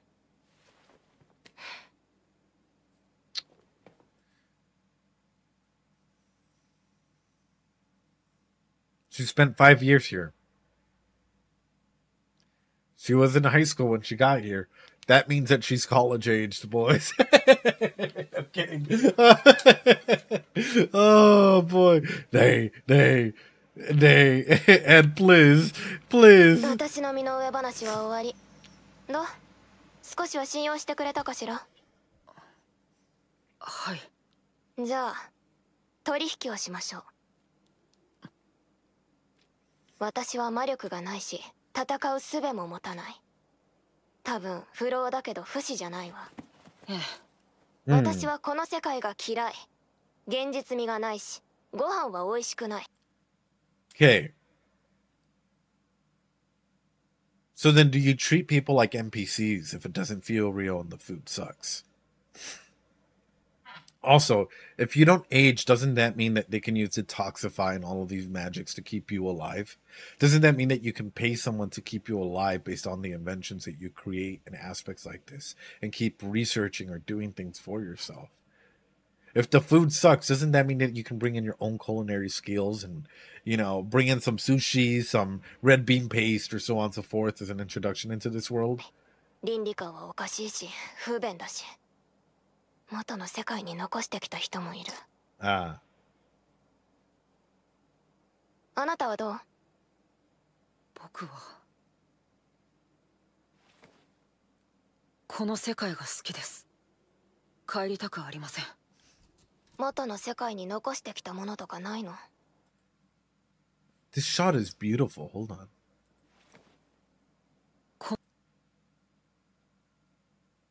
The power dynamics in this is still there.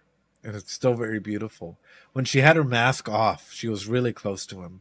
She was all close and fucking invading her personal boundaries and whatnot. But now that she has the mask on, because clearly Rudy doesn't want to go back, and clearly there's all of these things, she has to stand up and create this power dynamic. Like, whoa, dude. Like, that's wild. That's some good shit. I don't want to go back. 世界に残してきたものとかないの？何の未練もありません。そう、大往生だったのね。Even if you were to go back, would your family even still care? Like, would they even recognize you? Would they try and beat you up? If you go back, are you sure that you're going to go back to the same time and place where everything happened? Or would you go back 100, 200 years? What if you go back and everyone's already dead? Everyone's passed away. And now you have to deal with that. Now you have to grieve with everyone. And what happens then? Yeah. "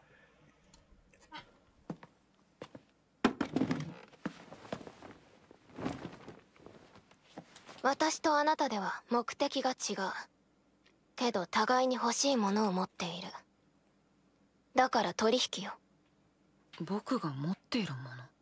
さっき話したでしょ。魔力。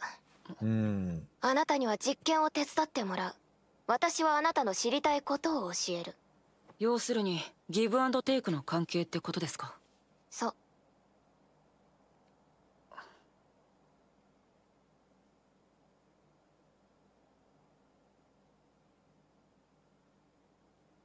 Oh, Sophie. わかりました。では。Bro, I get Sophie, because now they're going to be spending more time together, you know, seeing this relationship and how close she was getting to him. Like,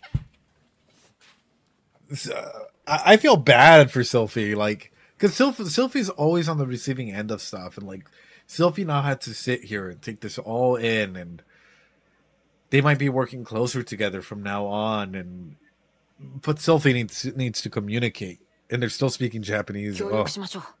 そう、ありがとう。先に言っておくけど、後になってやっぱりやめたはなしね。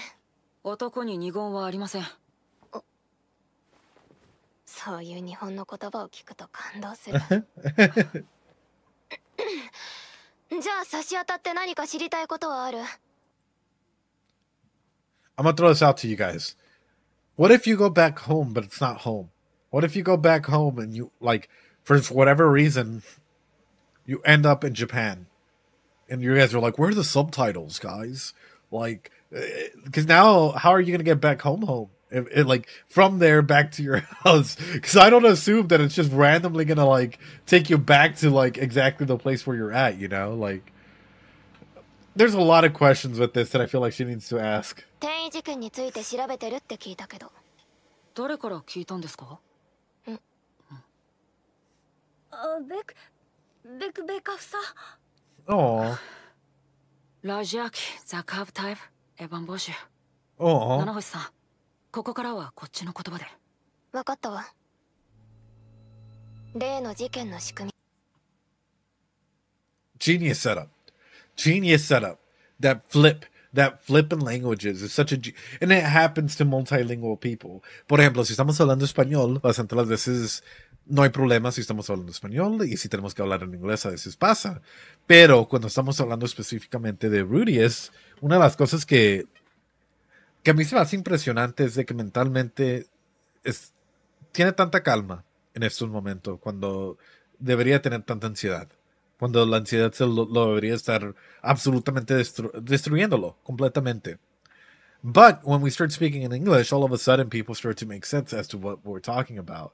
You know, and it's interesting to note that like that switch can happen, especially if you're bilingual, trilingual, you know, whatever lingual. Like how quickly, like in my brain, I don't really think about it. I can just switch, right? Because I'm so used to speaking in each one. But for them, like especially in Sylphie's shoes, hearing this must have been something else like entirely. Like hearing this conversation happening, just observing body language, not even understanding what they're saying, just body language wise, you could get the wrong impression.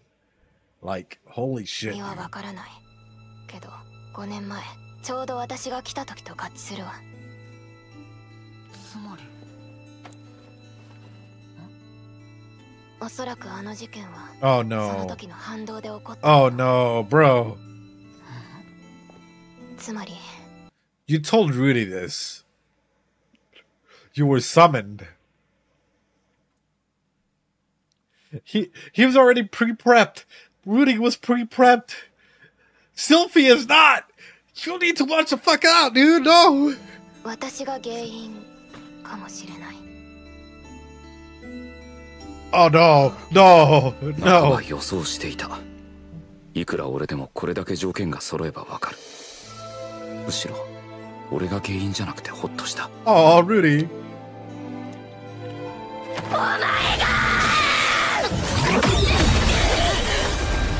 Wait, I thought she couldn't use magic. Wait a fucking minute. I thought she couldn't use... Or what? Her mana pulls depleted? What the fuck? Hey, yo. Hey, yo. Oh, yeah, that's right. She put on 2 rings. She...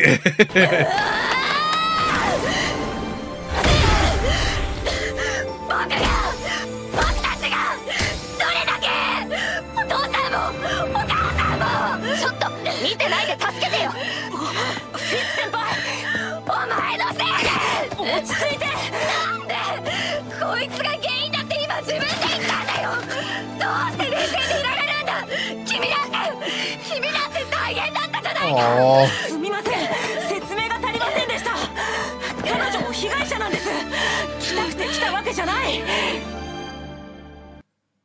Oh. Bro.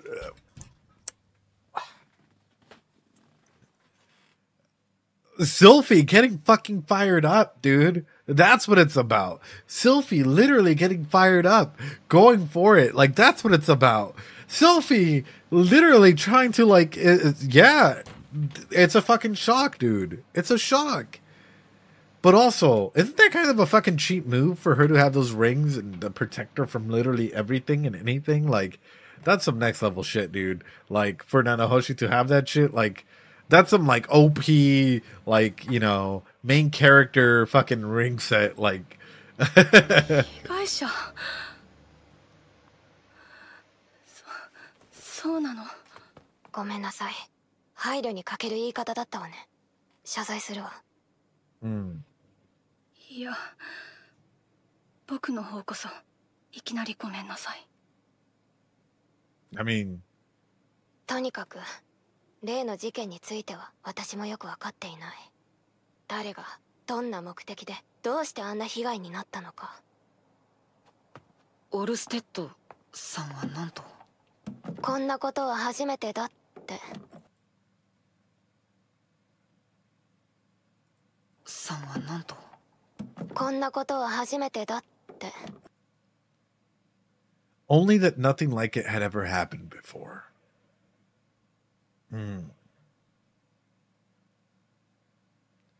So then this is a loop about changes, then, is my understanding of it.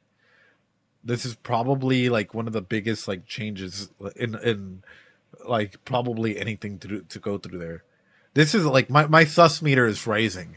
Like my sus meter was at 90% before, now it's at 100%. Like this is 人神はオルステッドが起こしたとか言ってた気がするが。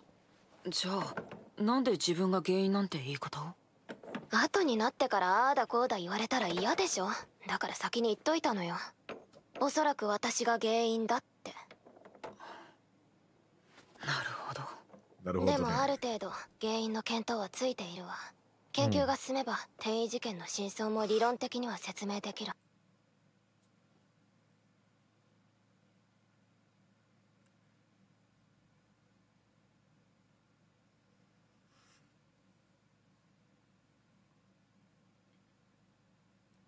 Okay, question. Elenalisa's curse.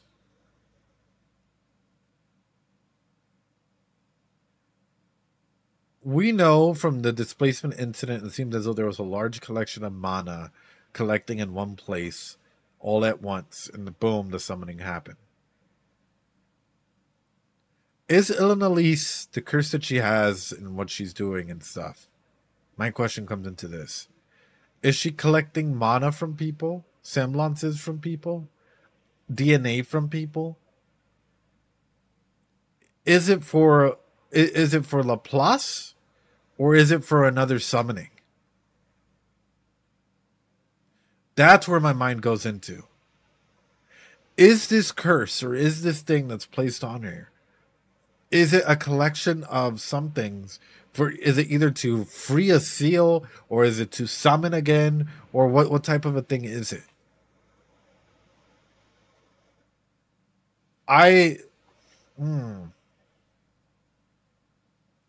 Because I'm like, everything ties into one another in this world. Everything has a different factor for tie-in. So this is where my mind is quickly going into, which is, what does it mean for this environment? Because Elenalisa's curse is not like, I don't think that she was born with it, because then as a child she would have to have been doing stuff. So it more than likely was something that was placed on her. So then therefore my question comes into that, which is, what comes from that? What comes from that? What gets unleashed from this? Not only that, what is Geese's purpose and everything? All of a sudden my mind is just shifting. I'll just follow my train of thought just for a second. What is Geese's role to play in this entire thing? We understand Paul. We understand the rest of the partying members that they were searching out. But Geese was not searching out for him. So what is Geese's role in this entire thing? Is Geese involved? Because he's not even with Elenalise or that party or anything like that. So then is Geese involved with some people that you shouldn't be involved with? Sorry, my mind is just, it's just fucking skyrocketing based off of this information. Because I'm trying to explain things like logically why certain attachments are the way that they are. We saw that the old party members, which was Elenalise, a dwarf, they were set sail to try and find it. But Geese was not. I would think that Geese and them would try and come together. However, Geese is separate from them, but Geese was still with them beforehand. So it's very curious that Geese was a part of the party with Paul and them beforehand, and then he just separated himself and distanced himself from everyone and everything. So it makes me wonder, what the fuck is Geese's role? What is his role to play in all of this? Is he the eyes of someone? Is he the ears of someone? Is he collecting information? Because even his therapeutic approaches, the way he gathers information, raises all of my fucking red flags like no tomorrow. In Dolgia Village, the way that he quickly reacts to get Rudius to feel comfortable and try and get information. He mimics body language. With Paul, he's able to go and connect with Paul. And there's more at play here. and my brain is trying to connect everything, and it's yeah. Sorry. そのためにも大量の魔力が必要なのよ。なるほど。僕の存在は渡りに船だったと。渡りに船。そうかもね。話は分かりました。今日のところはこのくらいで。僕も話を整理します。Right. そう。こっちも話しすぎて疲れたし。Shit. これからよろしく。Shit. What did you agree to, my boy? What did you agree to? Whew. Also, guys, join the Discord, by the way. If you guys want to actually have Mushoku Tensei discussions with me or with others, we have a whole section for you guys if you guys want to talk about that.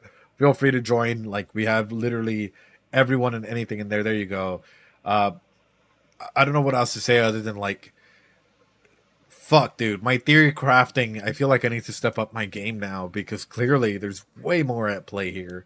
And she knows more about the world than Rudy does, and Rudy's been here for far longer than she has. But Rudy has had a lot to deal with in terms of growing up, while she's only just been summoned here. Wild concepts.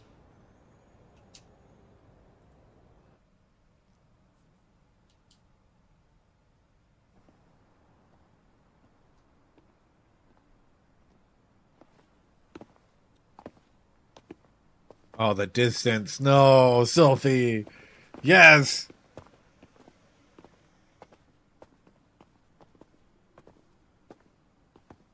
Oh, he's not slowing down.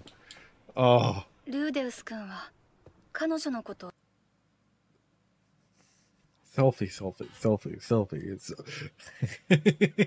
Would you still love me if I was a worm, Rudy? No, Sophie, she's just no. No. どう思ってるの？正直気に食わない部分はありますが、信用します。一応。そっか。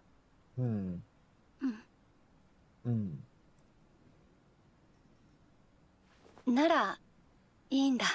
Oh.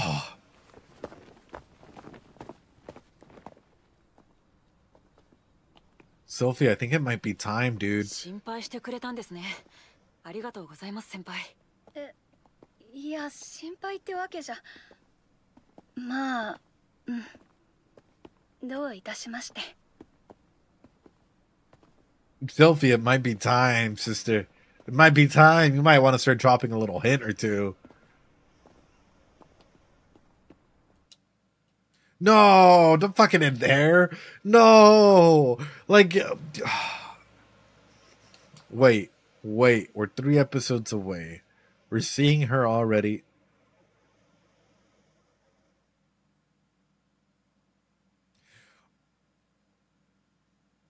Is this core gonna end with them getting together? Is this core gonna be with them getting together? Is this how it's gonna end? What do you mean not? It's totally enough time. It's totally enough time. She's already questioning shit as to whether or not her approach is right. We have, what, like 3 more episodes? What if all of a sudden they fucking go on, like, mini dates without them knowing it's a date or whatever? Start building that propinquity. The propinquity's already been set there. We've seen Rudy is questioning this shit. Is this core gonna end? Wait a fucking minute. Wait a fucking minute. Hold on.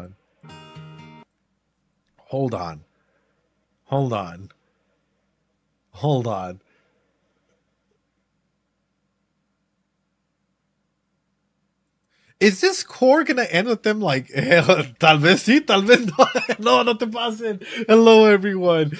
Because I'm like, it sounds like this. But I do wonder, though, like, if that is the case, is she gonna help him by being like, hey, Rudy, I'm here for you? Because, like, ED is a very, very powerful thing. It fucking... I hear the doggos. It could absolutely destroy, like, you know, individuals, their confidence, self-esteem, and whatnot. So I wonder if is this gonna come with, like, the aspect of her being, like, just open about it, be like, hey, like, I love you, I'm not gonna leave you, I'm here for you, I can be your home, or like something like that to allow him the process to heal from that. All right, hold on, we're watching the ending here. Ladies and gentlemen, drop some cat jams for this ending. Also, guys, if you liked what we talked about, please don't end just now. Like, we have SP probably coming to join us in a little bit or something. Maybe, possibly. But with that being said, guys, make sure you hit that like button, comment, subscribe. Here, dude, hey, if you have that Prime sub, it would help a ton. We do this every Sunday on the Sunday at 1 p.m. It would mean the world to have your support and your love and all of that, ladies and gentlemen. With that being said, join the Discord. That's where we have all the polls, discussions, whatnot, and let's go. Also, we have a throne.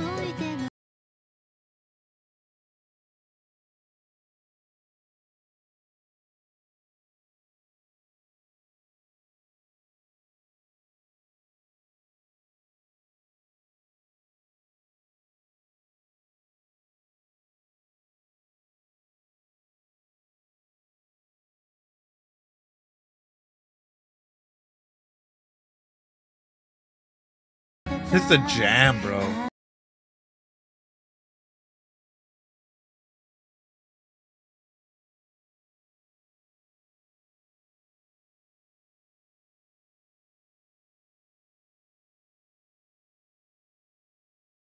It's so good, dude.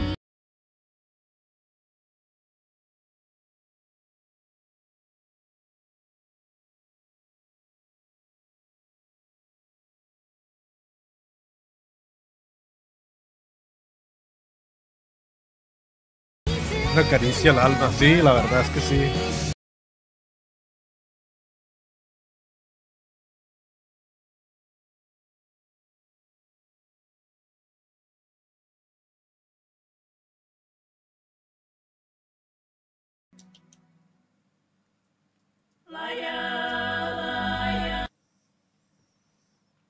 You sure about that? You sure? You sure that the season ain't gonna end with them getting together with this episode title? Huh? You sure about that?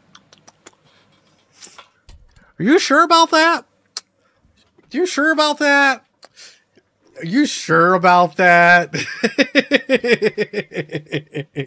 No, it can't be. Next episode, Sylphie looks for an aphrodisiac. Sylphie searches for the blue pill for Rudy. Let's fix these feelings. I would fucking die, dude. Gay Rudy incoming? Oh, dude. But no, exploring these feelings. That's such a fucking awesome, like, title. Like, hell yeah. Hell yeah. Hell yeah. Anyway, ladies and gentlemen, what's up? Are you guys doing okay? Are you guys feeling good? I mean, that doesn't work for everyone. That doesn't work for everyone.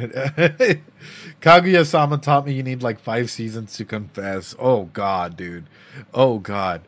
Overall, though, what did I think of this episode? As we may get SP online in a little bit, just because I also need to get something, but a little break before SP comes on.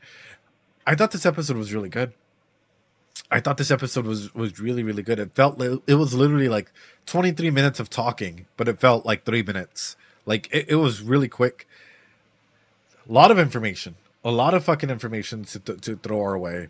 I would give it like a 9 out of 10, like 8.9, 9 out of 10, roughly. Yeah, it was pretty good. It was pretty good. They had a lot of amazing like a lot of good dialogue, a lot of everything. It's just, of course, they leave us with more questions than answers, you know, and I think that's something worth me just taking this week to just think about what the fuck is coming up next, ladies and gentlemen. For when you said, get yourself a girl like Sylphie, if only I could get one at all. Oh, pobrecito, no! Yeah, Sylphie's VA went ham. Sylphie's VA definitely went ham. Anyway, with that being said, ladies and gentlemen, I'm going to take a quick little break. Just a quick be right back. The ads are going to run, and then we'll do a quick check-in to see if SB's here and if he's ready to go ahead and jump on in for some questions and answers, ladies and gentlemen. Anyway, with that being said, I appreciate y'all. Give me like 2 minutes, 2-3 minutes, and then we'll continue. If you guys have any questions for either of us, Get them ready, ladies and gentlemen. Anyways, I'll be right back, guys.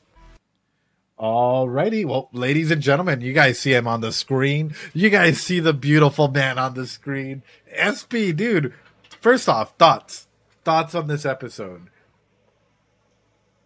It was everything that I wanted from this episode, especially with the reaction from Rudy, the trauma, the instant freak out, and just the way he's crawling on the ground, like he's desperate, he's frailing for breath. There's the constant trauma hitting the back of his mind. It was just absolute beautiful. And also Sylvia's response was just very well done. And I will say, you're so close, yet you're so far away. That rat. That rat. So close yet so far away. That rat? Wait a minute. What do you mean by that? Wait a minute. The rat. The rat means everything, and you won't be able to guess it because it's relevance unless you know. That rat. Such a pivotal rat in a story of many twists and turns. Chat's gonna have fun with that. You know or you don't. I don't fucking know, bro. The rat. Now you're gonna have my mind literally searching throughout everything as we do the rewatch. What? SP, what? Okay, so I guess for you, and a big moment or a big question to ask through this is, do you feel like Nanahoshi is frozen in time at this moment? Considering the fact that she doesn't want to adjust to this society and she can't go back. So we're talking physically or mentally? Because physically she's definitely unable to physically age, but as far as mental goes, she is very stubborn in that mindset that she doesn't want to be there. And she's very much confined to that idea that she wants to go home desperately and find her other friends that she believes that could be transported with her. Right. And I think because of that mindset, playing this little game of almost like Back to the Future, where it's I can't step on certain things or do certain things because, it might have a big grand effect in the grand scale of things. And I think her approach about it is a little bit weird.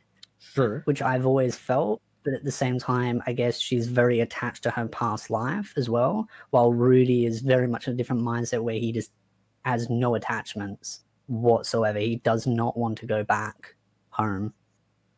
Well, one of the big questions that I arise out of this is there's clearly some time fuckery things that are going on. Because they were summoned first, then Rudius died, and he was reincarnated into this world.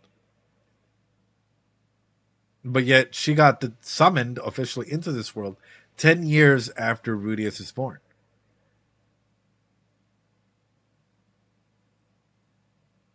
So is the other high school student even in this time? Or is he in the past? Or is he way in the future? Because clearly, one fucking nanosecond has a big impact. Oh, I got you on something. Your face. I got you on something. Wait a minute.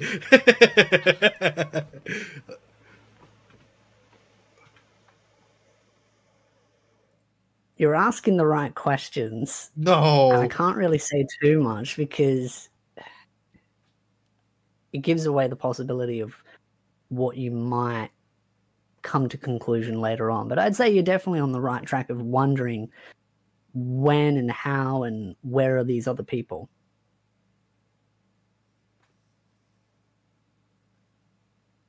She doesn't have any mana. That is correct.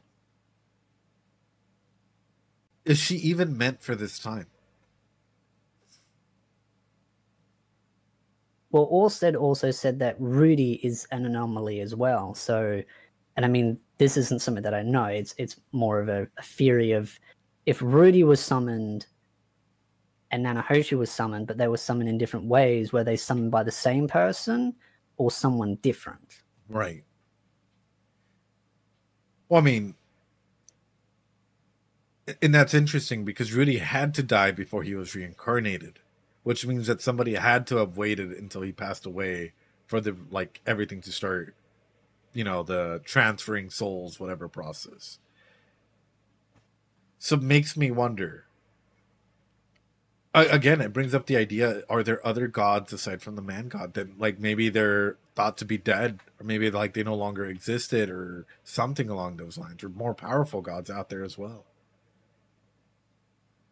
Powerful entities, because the man god, I feel like, self-proclaims himself as the man god. So I'd say other powerful entities. Sure. Well, I mean, considering that the man god didn't even know that Rudy was placed there until he had that interaction with them that first time. So it makes me, we know that the man god did not place Rudy here.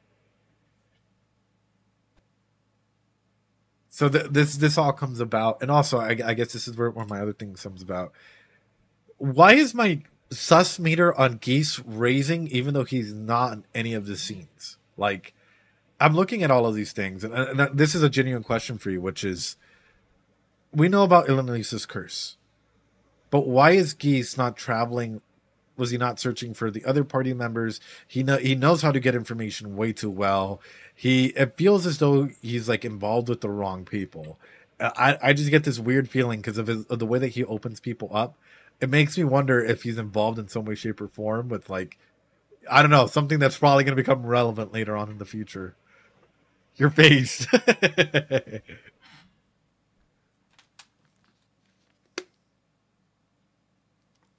feel like I've just walked between two countries that are at war, and there's a bunch of landmines. Oh. I would say that, I mean, every character has their own hidden objectives, their own reasonings. I mean, Ella Elise, she has her own secrets. She has her own things that she's her own past. And I'm sure as the story goes on, you'll discover more about that. Sure. And some of the issues that clearly she has with Paul as well.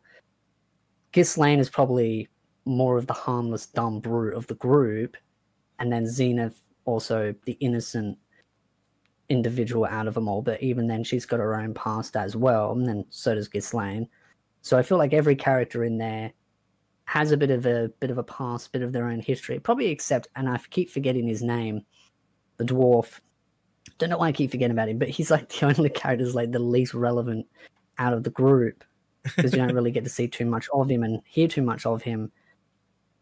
But I definitely say, yeah, Geese is an interesting character, especially when you meet him in Tauhan. That's right. Geese, you meet him in season 1, and he's like, you know, interacting with Rudy. He definitely has some acquired skills, so he's definitely the type that clearly knows how to rub shoulders with the wrong type of people just from season 1 observation. So stand to reason that he could have a bit of a shady background. Question for you. But how shady? That's the question. I guess this is where I'm gonna shoot deep in here. The line of question that he has does not befit the people he's surrounding with. He's very good at talking. He's very good at analyzing people. He's very good at behavior. He'd be like the perfect spy. So it makes me wonder, is this guy involved in any way, shape, or form with, well, what's his name? What was whoever, like, the person that came through when the displacement incident was happening that was way too fucking OP and was like, oh, you're not the cause of it, and disappeared. I know who you're referring to. Because I'm like... I can't remember his name either. Oh, I thought that was all to deal with, like, that section of, like, the Laplace and whatnot. Because my whole mindset goes into, there are people that stick out in this world that feel like they don't belong in this environment. They're either too OP, light speed, the way that they interact with others is, like, way beyond what socially those people are capable of at that point in time. Geese is one of those individuals where I look at and I'm like, he's a chameleon that can literally fit in anywhere and get information from anywhere or anything. So I don't know. My suspicions on him have been are raised, and they're staying, like, my red alarms are going off on him, and I'm like, So anyway, Nanahoshi, What do you think about her character introduction? Like, did you like the way that she was introduced? Did you expect it from the light novels that you've read? And like, is it similar, different? What's it like? I've seen some complaining about her introduction, but the complaints seem very like nitpicky, and some of them are claiming that it's cut content. I'm not sure if it's cut content yet, because they could explain it in the next episode, but I don't think they will. But it was more just, and this isn't spoiler, this is basically her perspective of being introduced into the world. That was what people were complaining about, that they didn't show her introduction into how she just appeared in the world, and that they claim that was cut content. But I feel like you can fill in the gaps with your own mind and being like, oh, how was she transported to this world? And you kind of just fill your gaps yourself, because you know Orsted was around the block, so you can kind of make your own mind of how that played out. So you don't need to see her perspective. But I feel like the episode itself was just perfect, in my opinion, on how they did the introduction with Rudy walking into the room, how they communicated by her showing the piece of paper, which you guessed, which was really funny, because when I saw you show that, I was like, oh my God, he got that spot on. And then they did that, and then they start talking in Japanese, and then Sylphia feeling very left out. You could tell that Sylphia felt like the third wheel in that situation, Right. which is kind of funny, because she kind of feels left out at the start of the episode when she's seeing Rudy interacting with other people, particularly a certain girl with her big lump of meat that she pokes in Rudy's face. Sylvia's got a lot of baggage to deal with, and clearly she's fighting internally on how she's trying to communicate with Rudy, and how she wants to tell Rudy the truth, but she's also scared that Rudy won't remember her. And so there's that internal fear. Because I saw a lot of people in the comment sections of different videos of mine saying, oh, well, Sylphia's stupid, why didn't she just communicate? But insecurity is a powerful weapon. Like, even the most minor amount of insecurity can really shackle you down. Right. I feel like that's what Sylphia's right now. It's that insecurity and fear that Rudy won't remember. And so the question then comes down to is, how do you go about reminding Rudy of who she is? And that is the real thing that you got to ask yourself. So, but I mean, and then also just the cute way that the princess looked at her and was like, you know, I'll leave it up to you, kind of thing. Because you've been asking that question a lot, is how the princess is going to respond to this relationship dynamics and her influence on Rudy, because clearly she wants Rudy to join the fold and assist her in her power struggle. Right. My big thing, though, comes into, like, we have to remember that they're teenagers, that they're hormonal teenagers. And as a teenager, do you have the best communication skills? No. Like, you know, you wish that, like, other people could read your mind or do certain things. And it's like, seeing the way that Sylphie's acting, I'm like, that's a teenage girl. Like it or hate it. Like, I do group counseling, and a lot of teenagers don't know how to communicate. So it's pretty obvious to see this in action. I will say, though, her being left out, you could feel the frustration just building up, right? Like, can you guys speak in the same language? Like, seeing how close Nanahoshi was getting to Rudy, just all of these things, I'm like, ooh, I could feel her getting triggered, even without her being in the scene. Like, oh God. Somebody said, asked something. Ooh, okay. There's a lot of chats just fucking flying by today. So one of them asked, for what reason? So what triggered talking about geese? Just the curses, like, you know, the aspect of curses. This was earlier in the episode. How the fact that Geese was not with the main party, with Ilanalise, Tall Hand, and them in the search party. He was in his own way. The fact that socially he's way more mature in terms of, like, psychological development than a lot of other people. How he's able to go ahead and manipulate others, and 101 other aspects from that. It just, he as a character is like a sore thumb, the same way Ilanalise is through a sexual aspect. The same way that Rudy is as a character, because they all stick out, you know.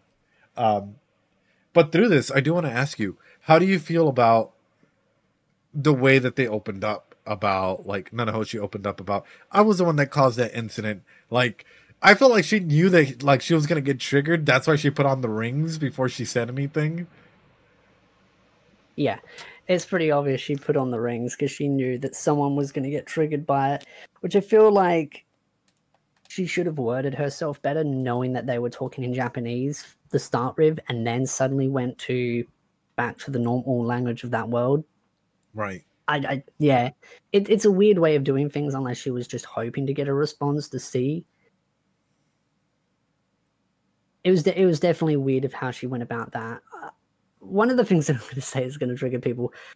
I think Nanahoshi is a really cool character, but I don't understand why Twitter ships her with Rudy so heavily. I'm just like, you can clearly tell she has feelings for someone from her past life, and that's who she's looking for, is those two.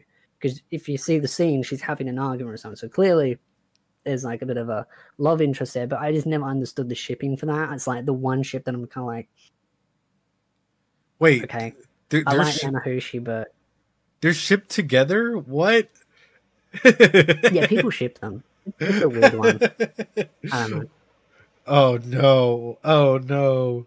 I've seen people ship. Yeah, everyone's, you're objectively wrong. I don't understand the ship. I mean, she's clearly interested in someone else because that's who she's pursuing, her friends, and trying to retrieve that lost part of her. And she's really only interested in Rudy as sort of like a mana battery and working together to achieve a goal. And it's just one thing that I never really got. I find there's random art that pops up from time to time in the server, like Rudy with Eris's mom, and I'm like, come on, guys, like, or Rudy with like just like random characters. So I'm like, okay, is the shipping like real here, or is this a joke? Like, what are we going through with this? For you, I'm just gonna say it, Zenith, Lilia. You know, we're at that age, SP, where I think we could go for the melts and we're fine. Like, Ghislaine, like, you know, hey. But with that, okay. Ghislaine's thighs. Oh, oof. She's got those thighs that will crush you, brother. So my question for you, and this is, I know we've been asking questions to one another throughout the week. So I'll ask you your question first, which is, did Cliff fall in love too easy after he claimed to love Eris? What do you think?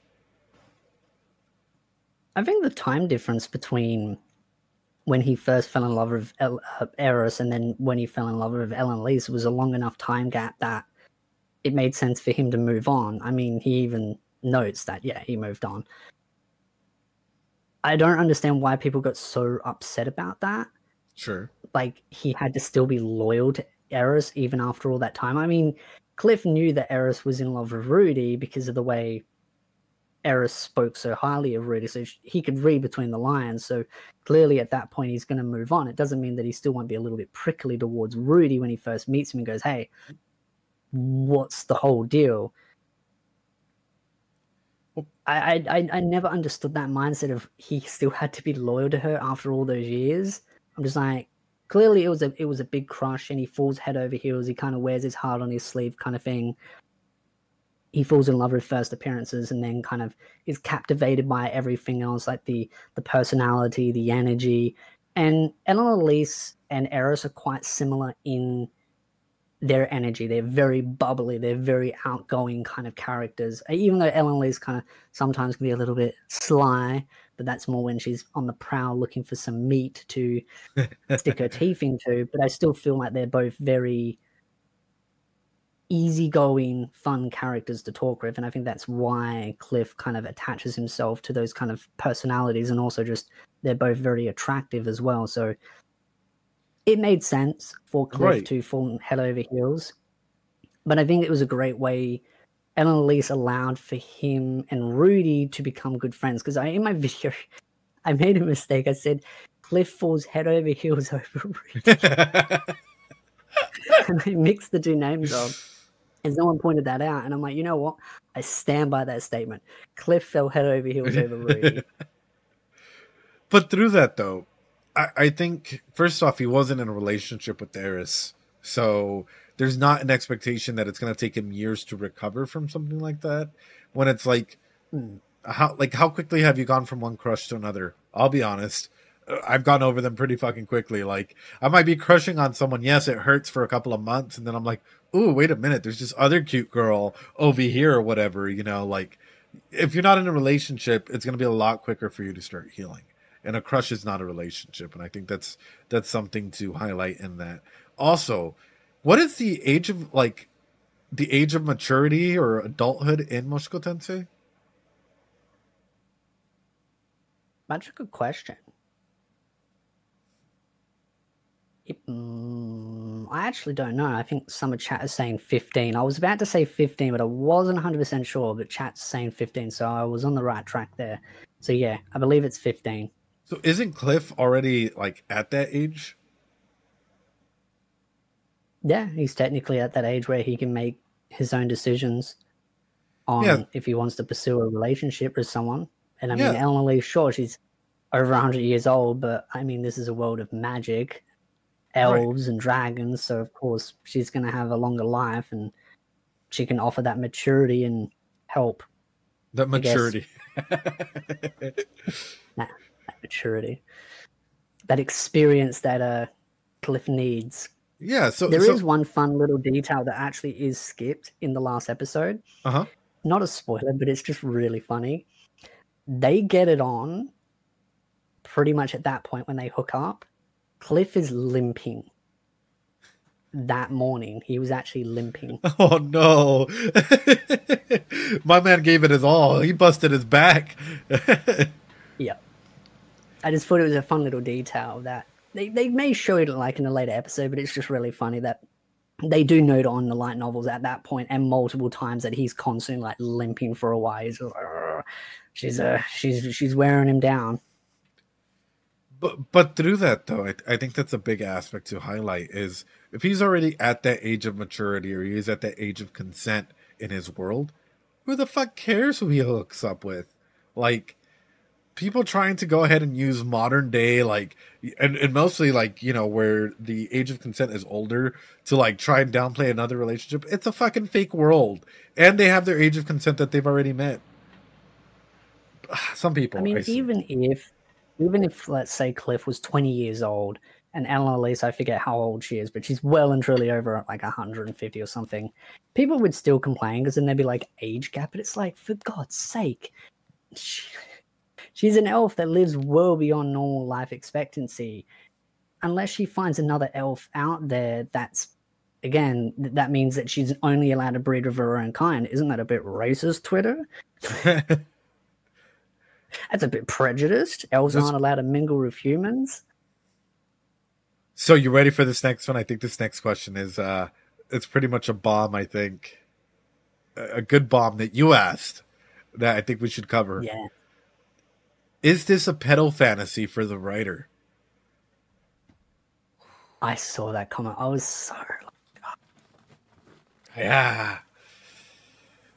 You want to take this on like first? His tweet... Yeah, I'm thinking in my mind how I'm going to unpack this one.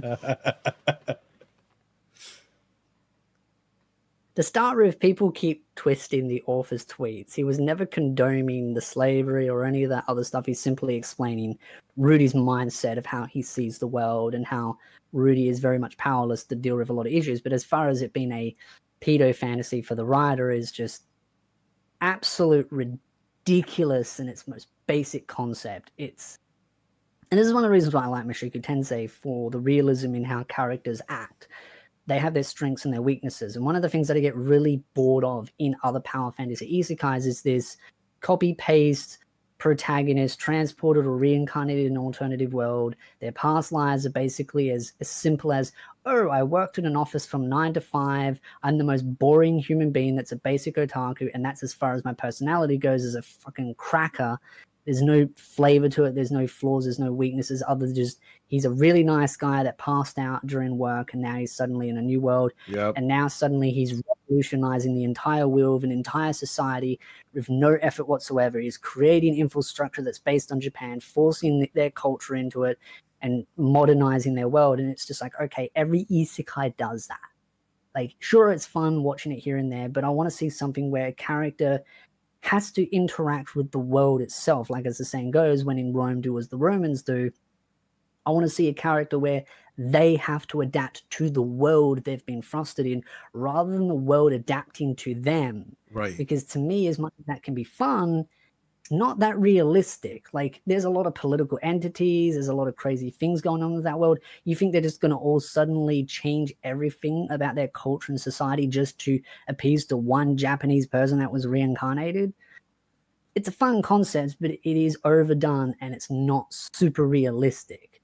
While Mushoku Tensei is this idea of Rudy being frosted into a world and him having to adapt to that world. And it comes with all the baggage that also comes along with his past life, of all his flaws. I also see a lot of people still use the web novel as a reasoning of why Rudy is the worst person since sliced bread. In the web novel, when the funeral's going on, he is doing something pretty horrible that I won't mention, but he is cranking it out to one of his siblings in the web novel. But in the light novel, it's just lolly hentai, which you can still argue is creepy and all that kind of stuff, but it's a very big difference between real life and then just hentai itself. Right. So there's a big scale difference. And the writer did that, changed it deliberately, because I think the writer felt, yeah, this has gone a little bit too far. I want to tone this down a little bit. But if you're going to criticize Rudy, criticize him based on the anime and the light novel, not based on the web novel when you're claiming that's in the anime, because that's disingenuous and that's just fabricating information. Not a sibling, but a relative. Yeah, it was a relative, but I mean, I don't know the exact details of the web novel. I know the basics of it, and it's just one of those where it's like it's massively toned down from the web novel to the anime and the light novel. Even through this, I want to highlight, I'm sorry, but a writer writing some things that are problematic does not mean that he endorses them. Like, it's just like an actor putting on a show. That does not mean that they endorse whatever's happening in the show. It's to talk about a message, to talk about instances of things in there. Because some people just can't separate the art from the artist. Some people can't separate, like, you know, the novels from the writer, or, you know, so on and so forth. And it's like, no, like, you have to stay in the world of realism that you're in, i.e., slavery still isn't gone today, guys. Hate to break it to y'all, but there's still modern day slavery that is happening around. It's happening pretty much everywhere. If you want to talk about, like, even the prison system, low money, like literally like low income slavery that's happening in like really, really poor areas around the world, and so on and so forth. But people don't get riled up about that. They do get riled up, however, when it's a story that's affected a lot of people in their message for change. And for me, it's looking at this, I'm like, this is quite literally the opposite of any of that. Like, this author is clearly has thought, like, in his mind about, like, wait a minute, this is a story about someone with flaws, just like all of us have flaws, that is starting his process of change, that is growing, that is going through a lot. And any time, especially as a kid, that there were sexual elements involved, guess what? There was punishment. When he tries to touch Eris, what happens? He gets punched. When he tries to, like, you know, when he takes down the thing for Sylphie, what happens? Parents talk to him about it. He gets punished for it, right? Where you're not supposed to do that. Every single time that Rudy tries to do something, until it starts embedding him in himself, hey, that is not appropriate behavior. Hey, only if they say yes. Like, he starts learning what consent is along the way in season 1. And I think that's something important that people need to go back and look at. And it's like, there's punishments for whenever he does something serious that he's thinking about. And even on the boat where he has, like, free access, if we want to call it that way, where he could do something, he stopped himself because guilt starts playing into his mind. So you start seeing the process of change. So it's not about that. It's about the process of change in of itself. And I think that's one of the things that I think some people forget, is that Mushoku Tensei isn't about a picture-perfect main protagonist. It's about a character, as I mentioned, comes with its own baggage and its own flaws, and then you've got to see them make those changes, make those developments, and that past being rectified. And I mentioned in the last stream that whole funny dilemma of the Assassin series, where it was like an 80-year-old reincarnated, and then there's Rudy who got reincarnated. The Assassin one, the guy is much older, and he was actually grooming younger girls to become assassins and using them as tools and weapons. But the very same people that were criticizing Mushoku Tensei were like, oh, but this series is so amazing. But the criticisms they were throwing at Mushoku Tensei were more valid against the Assassin series, which, by the way, I like the Assassin series. I think it's really cool. And it's a cool concept, But if you're going to criticize one series, you should criticize both. And I think that's one of the things that just kind of irks me about the anime community is they're very quick to criticize certain series for certain issues, but not other series. And I saw some that complain about like slavery and stuff, but I don't see the same complaints about Overlord, where the main protagonist in Overlord is evil. Like, that's the whole point of the story. I mean, I see some people going, "Oh my god, I can't believe Heinz is evil." Congratulations, Captain Obvious. That's the point of the story. Duh. But I don't see near as much complaint about that. And so it's just one of those where it's like, there's so much nitpicking, and not so much nitpicking, I guess, is more selective picking at what they find appropriate and what they find inappropriate. And I feel like the anime community, not all, again, I'm being very specific at certain groups, very small groups, because they're the squeaky wheel out of it all. They're very hypocritical. And that's why I don't agree with that mindset of the writers creating his own power, like pedo fantasy, because it's clear that the writer is trying to create a world where there are many different characters with many different flaws, and how they overcome those flaws and build on those flaws and that change. And I don't think Mushoku Tensei is a redemption story, because I've seen some people say, "Oh, the community claims it's a redemption story." I don't think it's so much of a redemption story, but more about just general change, whether it's positive or negative change. There's change involved, because there are points where Rudy does change, not so positively, but then he rectifies that mistake and then changes again. And that is human nature. When we're changing, we don't always change for the better. Sometimes we change for the worse and then realize, "Oh, oops, I made a mistake. Let me rectify that." And I think that's the point of Mushoku Tensei, is showing the human nature of throwing humans in this weird, crazy world that is whatever you call it. Well, but through that, redemption to whom? Because that's a big question to throw out there. Because it's not, if we all go by one another's standards, like, we all have different standards as to what redemption means. And like, even as a psychologist, when we talk about redemption, it's not you healing 100% and changing all of your morals 110% and like becoming this different individual. It's that process of change and what it means to you, the individual. It's that process of growth. And I really do hate when people say like, "Oh, it's 100% change or nothing," because that's all or nothing thinking, and that's a cognitive distortion. Like, you can't do that. Like, you change aspects of yourself to grow, and you're going to relapse, and that's perfectly fine. That's a perfectly normal part of life. But don't expect like 110% a different version of Rudy, where he's like an OP pro tag and whatever. I would hate that story. I would hate that story, because it's literally a spit on the face of all the baggage that he's come through. Now, a Rudy that's growing and he still has issues and he fucks up from time to time, but he's grown from it. That's a more exciting story. That's something that's like, oh shit, that's an actual human being, you know? So I guess, speaking of which, this is where the next question comes in. This show isn't realistic. That's another big one that like is thrown my way. ReZero is more realistic. The show isn't realistic. They try and throw out random animes out there to showcase what realism is. What do you think about that?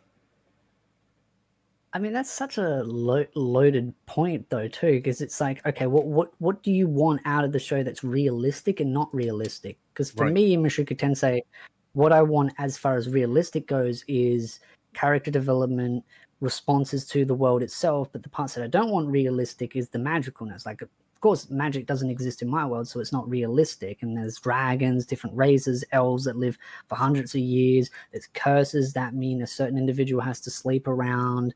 There's a whole political structure that's different to how we structure now, unless depending on which country you're in. There is some realism in Mushoku Tensei, but there's also some unrealism, and it's the same for ReZero. Subaru responds in a very realistic way. He's trauma, he's constantly breaking down in different situations, but it's not realistic in the sense of constant reincarnation. Like, he has this curse that allows him to constantly reincarnate in his body with a set point, like it's a save game.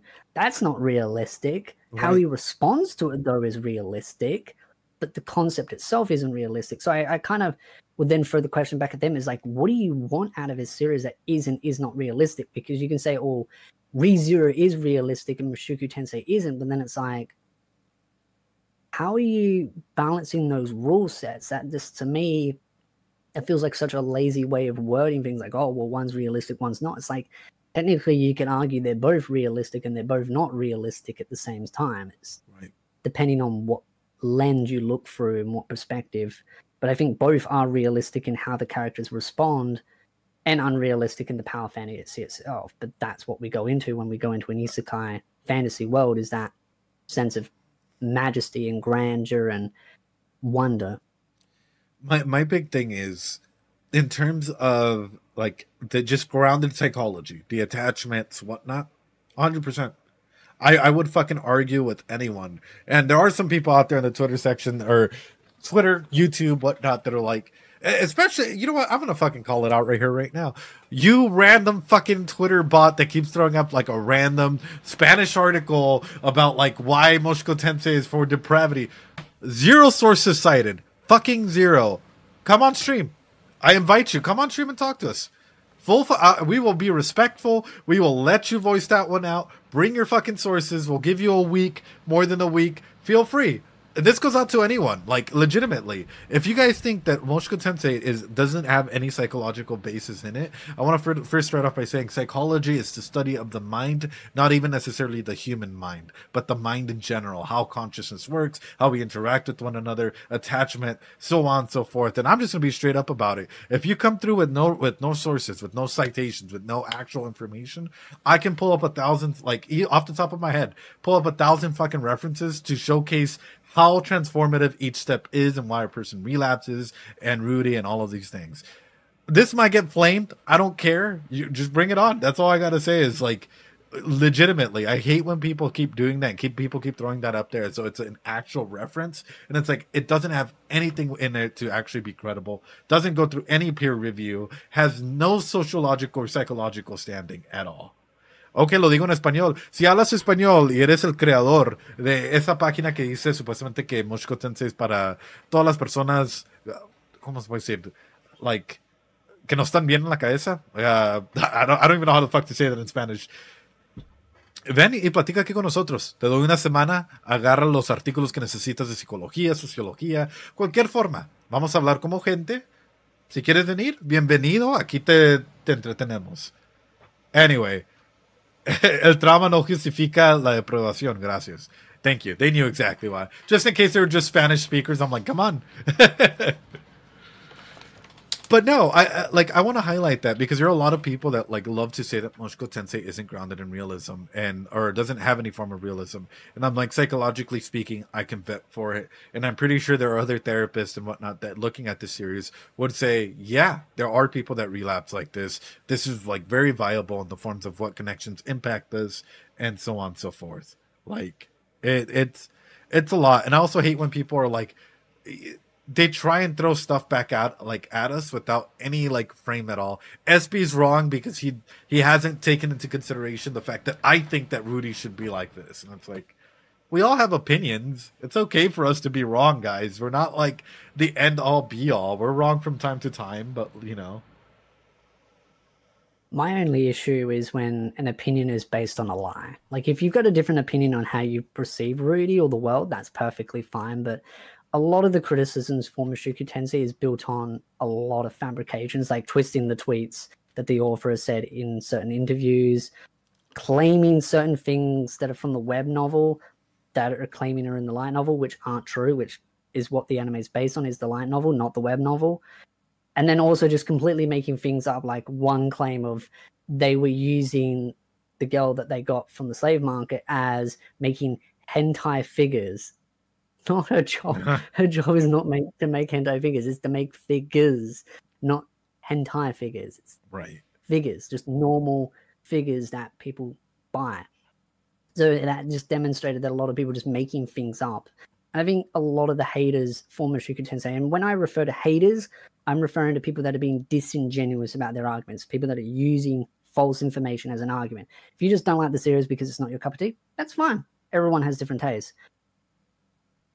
I forgot my train of thought now, but if you're going to hate a series, just hate it based on the principle of you not liking it, not based on fabrications. Don't make things up. As the saying goes, people believe what they want to be true, not what to be true when it comes to haters. That was kind of where I was going. But yeah, kind of partially lost my train of thought. But yeah, that was where I was going with, is that I think a lot of the haters are just building on that idea of they'll believe anything as long as it fits the narrative of what fuels their hate towards the series, which just say you don't like the series and move on. Exactly. Another comment that comes through a lot is today those characters' actions are unforgivable. I think that's a funny way to put it, because I think a lot of the people that are unforgiving towards those that make mistakes are the ones that probably have made the biggest mistakes in their lives. And that's why it's kind of also another saying of don't throw stones in a glass house, because I think it's those that do throw stones in a glass house are the ones that have got the biggest like skeletons in their closet. And I think that's why they do it, because they're so insecure about their own flaws. They want to find everyone else to have bigger flaws, so they're desperate to find those, because they're like, well, this person's clearly more flawed, so I'm going to punish them more. But in reality, they've probably got their own issues as well. And yeah, it's one of those things that I've noticed as time goes on. Anyone that makes a mistake, specifically content creators, they'll get hated by so much of the community, but then you end up finding out some parts of those communities, some of the biggest critics also have their own big issues as well. Which, speaking of which, hey, if you're hitting on Chibi or Natalie, just come see me. Just come see me. Or SB, just come see us. Just, you know, after stream, just come see us. We have a couple words for you, because that's a lot of people like forget that we are people at the end of the day. Like, we have feelings, we have emotions, we're going through our own shit, and seeing how people gang up on content creators, whether it's you, me, Chibi, Natalie, like wonderful individuals. In case you guys are wondering, like, you know, like we're people at the end of the day, but people just love to go ahead and like drag us or drag a person off of one little statement and make a big deal about it, or try and like, yeah, it's rough. It's rough. My big thing though is if they're framing it like today, anything you view, any show that you would view with today is going to be wrong. Like, because if you're using like modernistic techniques to view like content that is supposed to be based on like 1400, 1300s, whatever, you're going to cancel literally history at that point, because history's fucked up. And you're even going to cancel today because there's still slavery and shit happening today. So a big portion of that is understanding or looking at media through an empathetic lens. And if you're not able to look at it like that, then what are you truly taking away? Or are you just affirming your own bias? Oof. Okay. MT is just tribalism at its finest.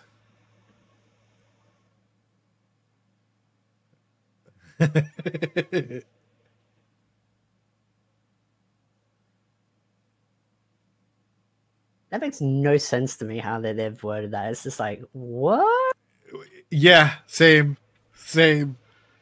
Oh, tribalism is when people come together to defend one thing no matter what. It's this way or no way. Like, it's Mushoku Tensei or nothing. I'm gonna be honest, I have not seen it from Mushoku Tensei. I have seen it from other isekai series though. Like, just in terms of, not everyone of course, but like the mob mentality where it's like, you can't critique this character because this show's so fucking good. You're trash. And even if you're making good content on it, you're horrible for making good content on this or whatever. Like, that reminds me of the time that someone made a video on me and Chibi in the same video, and they referred to us as both as pedos because I was covering news on Mushoku Tensei, and the first 5 minutes was just about calling us the P word, and then the next 15 minutes of the video was about how the earth is flat and there are lizard people. I couldn't stop laughing during the whole video. And they were like, oh, if YouTube takes this video down, I'm going to sue them. I'm like, you know what? You can keep that video up. I could have put them up for harassment.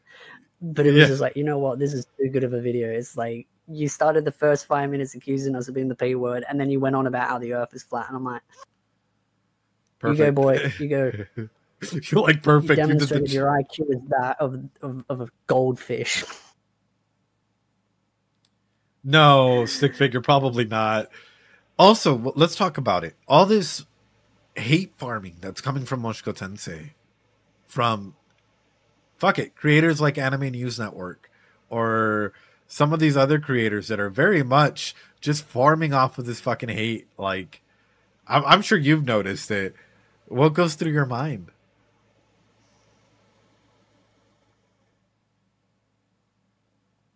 I feel like there's a couple of different layers to it. I feel like some of the worst ones where I just sit there and I just go, you are truly a desperate human being, is when they start, you can clearly tell they haven't watched the series, especially ones when I mentioned about like how the girl was hired to make hentai figures. It's a pedo power fantasy for the writer, and then claiming that the writer's tweets are condoning slavery and pedophilia. And I'm like, where did you get your information from? Like, where's your source? And they'll go, well, clearly the tweet's like, no, you just mistranslated the tweet deliberately. I feel like those ones are the ones that are like truly desperate for attention. Right. And are just going to make anything up. And a lot of that fan base is, as I said, people believe what they want to be true, not what to be true. So they'll just believe it regardless if it is or is not. But I also do see some people that defend Rudy in the wrong way, and I feel like a lot of it's just turned into like, because there are some really toxic people out there that are trying to make slanderous claims about a series and making stuff up. You've also got some parts of the fan base that are getting a little bit reflexively defensive about the series, and I think they just need to remember that best to probably ignore those kind of people or leave it to people that can probably more elegantly word themselves, because I think some people are getting too emotionally annoyed by these people, which they have the right to be. I get annoyed by them as well. But I also try to, when I see those videos, all those tweets, I take a step back, I think to myself, and then I collect my thoughts and then approach it from a more calm angle rather than letting myself get emotionally too worked up, because that's basically their entire objective. They're trying to get you emotionally worked up so you go in guns blazing, then you make a fool of yourself because you're emotionally invested, and then they use that as bait, and then they turn those words against you and use it as a weapon. Like, for example, where people are trying to twist a lot of the community's words, like specific things that some parts of the community being like, oh, well, we believe this about Rudy, and then saying that's what the entire fan base believes, which is just showing that they're going to straw man as much as possible to try and bait parts of the community. I'd say my best advice to people is just take a step back, take a breather, then approach it from a more calm angle. It's not necessarily don't approach it, because it can sometimes be really difficult when you're just like, this is just complete lie. But take a step back, breathe, and then approach it. Oh, yeah. And don't let them get you worked up, because that's what they're doing. These content creators that are very aggressive in being disingenuous about their arguments. Because again, refer to my previous point. If you just don't like the series and you got fair criticism, that's fine. My only issue is when it's disingenuous fabrication of a series. It's like there is some complete made up bogus, especially some of the TikTok videos out there that are just like claim certain thing from the web novel and then slightly twist it because they read something from the web novel. There's some stuff that I could refer to, but those are spoilers, so I can't refer to some of the things that I've seen online because they are like, there's half truths in them. So I think actually that someone brought up a good point. I showed my partner a couple episodes of Mushoku Tensei yesterday because I was like, fuck it, we're making food or whatever, right? So I was like, let me show you some episodes, whatever, right? She's like, do you know any good anime? I was like, you want to watch Mushoku Tensei? I'm like, don't know fucking why, right? I was just like, I want to see what your thoughts are. Showed them the first couple of episodes, their thoughts, right? Because they essentially, they've worked in the field as well, but they're not a therapist, mostly as like a case manager, data validation, all of that stuff. What she told me is, of course Rudy is going to act this way. You have someone that has sexual trauma, isolated themselves, mentally stopped developing around 14, 15, 16 years old, right? Gets reincarnated, the hypersexuality makes sense. And then she's like, so he hasn't grown past 15. And I would take his physical age because we could never know his spiritual age. And I was like, whoa. I was like, that is fucking, like, you know, that is brave. And she's like, she's like, no, it's fucking creepy if people are trying to put this 14, 15, however year old, because he was like 9 or 10, like when we got to the like third episode, or however old he was then. She was like, it's creepy if people try and put this guy with like someone that's 30 or 40 years old. That's literally promoting grooming and like, you know, for people to take advantage of someone that's mentally 15. And I was like, I like you. This is why I like you, because she's like, no, I like the series. She wants to keep watching it by herself, so we'll let her go ahead and do that. But I just wanted to go ahead and like bring that up. It's like if someone that hasn't seen the series before watched it and can understand that much of it from one viewing, you know, without me being there and being like, this is what this story is about. I just shut the fuck up and I was just drinking my soda, watching everything come through, and she's like, this is actually a really, really interesting like show. And I was like, oh, okay.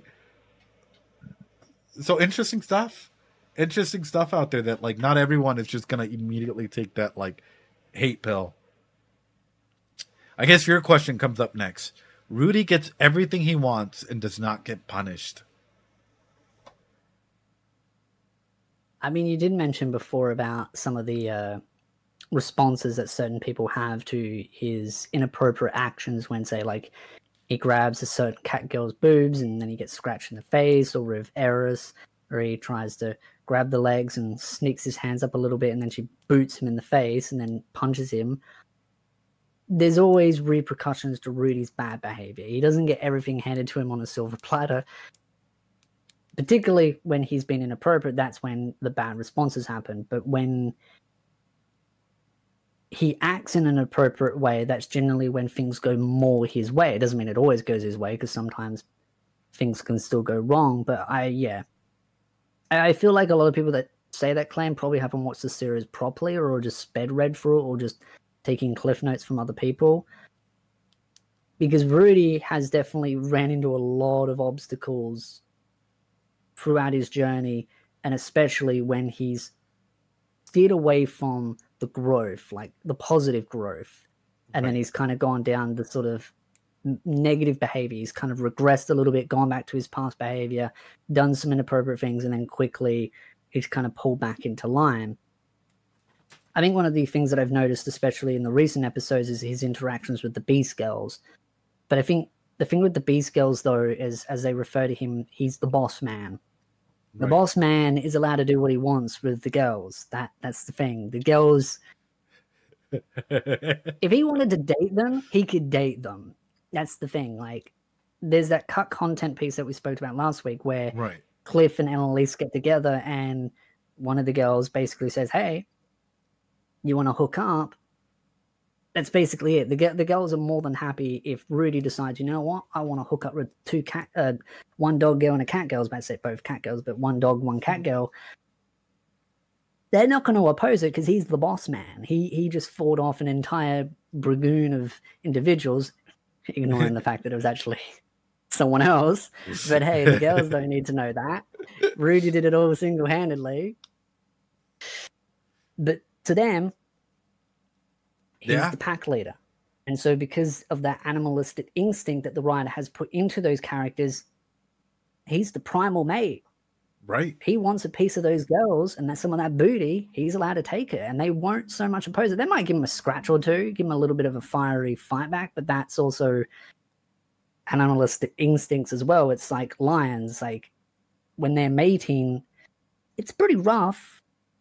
It's not fun and games. It gets really rough in the animal kingdom when it comes to mating. So the writer has taken a human aspect and an animal aspect and combined them together in that way. I mean, Rudy wants to get down. That's the true beast of a relationship, if you get my fun to reference it. But that's the thing. It's very different relationship between the Beast Girls and then a normal relationship, say, like with Eris. Very different. But I mean, through that, he does get punished. He gets punished quite often. Like, every single action that he does, for the most part, has some sort of a punishment in a realistic way. Sometimes it can be pretty grave. Sometimes it could just be something as silly as like, oh fuck, well, they don't want to talk to me anymore, or something just stupid. But he does get punishments throughout. I think people might just put on blinders and be like, nope, I don't see that as a punishment. But you have to remember, it's about what's a punishment to them, not what's a punishment to you. And that's a big difference in all of that. It's like, what is an appropriate punishment to Rudy, or what does Rudy feel is an appropriate or a punishment for him, versus like, oh, for me, I don't consider that a punishment. It's like, no, like, this is not a story about you. This is a story about Rudy. Like, big difference. Yeah, he almost committed Sudoku this season. True. Yeah, I mean, he made a mistake of getting drunk and saying some inappropriate words about someone, and yeah, it almost led to him ending his own life. And I saw so many people mocking that as well, which is kind of really sad to see parts of the anime community mock that kind of mindset, because there are a lot of people that go through that mindset, and a lot of people that need help that are going through some quite dark thoughts. And so to mock it in an anime just feels like some people really don't take that kind of thing serious. And Yeah. it's something that actually it just reminded me of a content creator that I used to watch. His name's on the tip of my tongue, but some people might remember him. He used to do Nintendo content. He had like a big afro head. Edeka, that's him. I loved his content. So much energy. He was such a beautiful human being. Used to watch his streams, used to watch all his videos. I just loved him as a human being. And seeing how that played out really showed and woke me up to the idea that content creators can go for some pretty dark times. And when you think everything's going in your favor, or you think that person's got everything set in their life, oh, they've got a big channel, they're making money, everything's going good, there are still some things that you may not see. Their life behind the curtains is very different to what you see. And I think sometimes people forget that. And so seeing people mock Rudy's traumatic events like that kind of brought me back to that like Edeka moment, where a lot of people, when Edeka was going through those moments, there was a lot of mocking of him, being like, oh, he's not going to do it, he's not going to do it, he's just doing it for attention. And it's like, no. It still makes me wonder if could have things gone different, because he was just such a beautiful human being, and it was so sad to see such a beautiful human lose their life to something that could have been prevented if there were better support networks and all that kind of stuff out there for people. And so seeing the mocking just reminded me of that, because he was a content creator that really did shake things up. And just, kind of reflected on it. And my thing is, like, being like, for those that were a part of the community, the Joy-Con boys community with Edeka, like, his energy, his spirit, his like everything was so vibrant. He was such a vibrant individual.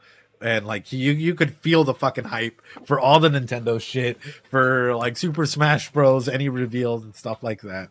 And I remember because I was doing my studies when this situation was going on, and I was taking it very seriously. I was like, this is someone that's in danger. This is someone that's in very big danger.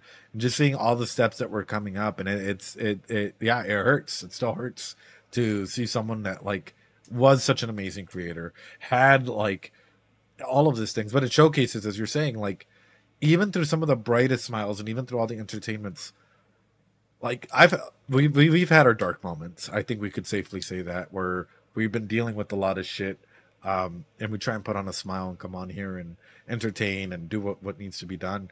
But even through all that smile, there's still a lot of pain and a lot of stuff that we're working towards, and that's just why we need to treat one another with respect. I think overall, like why we need to just learn to be empathetic and respectful with one another. Because, I think we've gone through our fair share of issues, and my heart still hurts, man. Edeka. It also reminds me of this week as well with Chibi, and a lot of people that were like telling him to go game end himself. Well, there's the ads.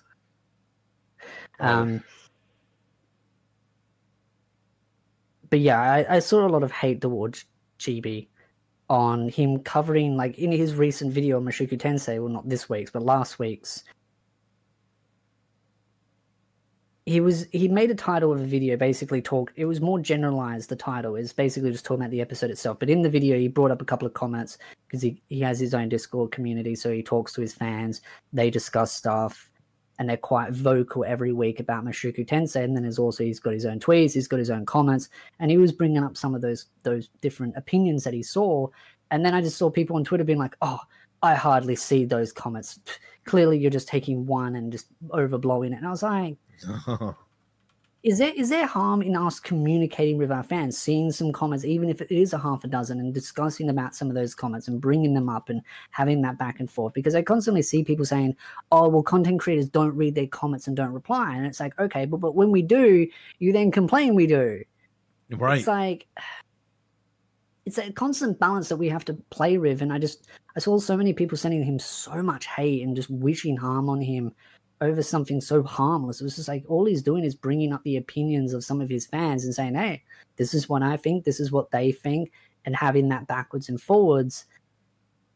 And just people being so petty and spiteful about it was just like, one, there's no harm in doing that. But two, the policing of content, it's like, oh, well, you can only make this specific type of content, and it has to be titled like this, and it has to be thumbnailed like this, and you're only allowed to talk about these topics. And it's like, the level of policing that happens on content creators is just so stupid.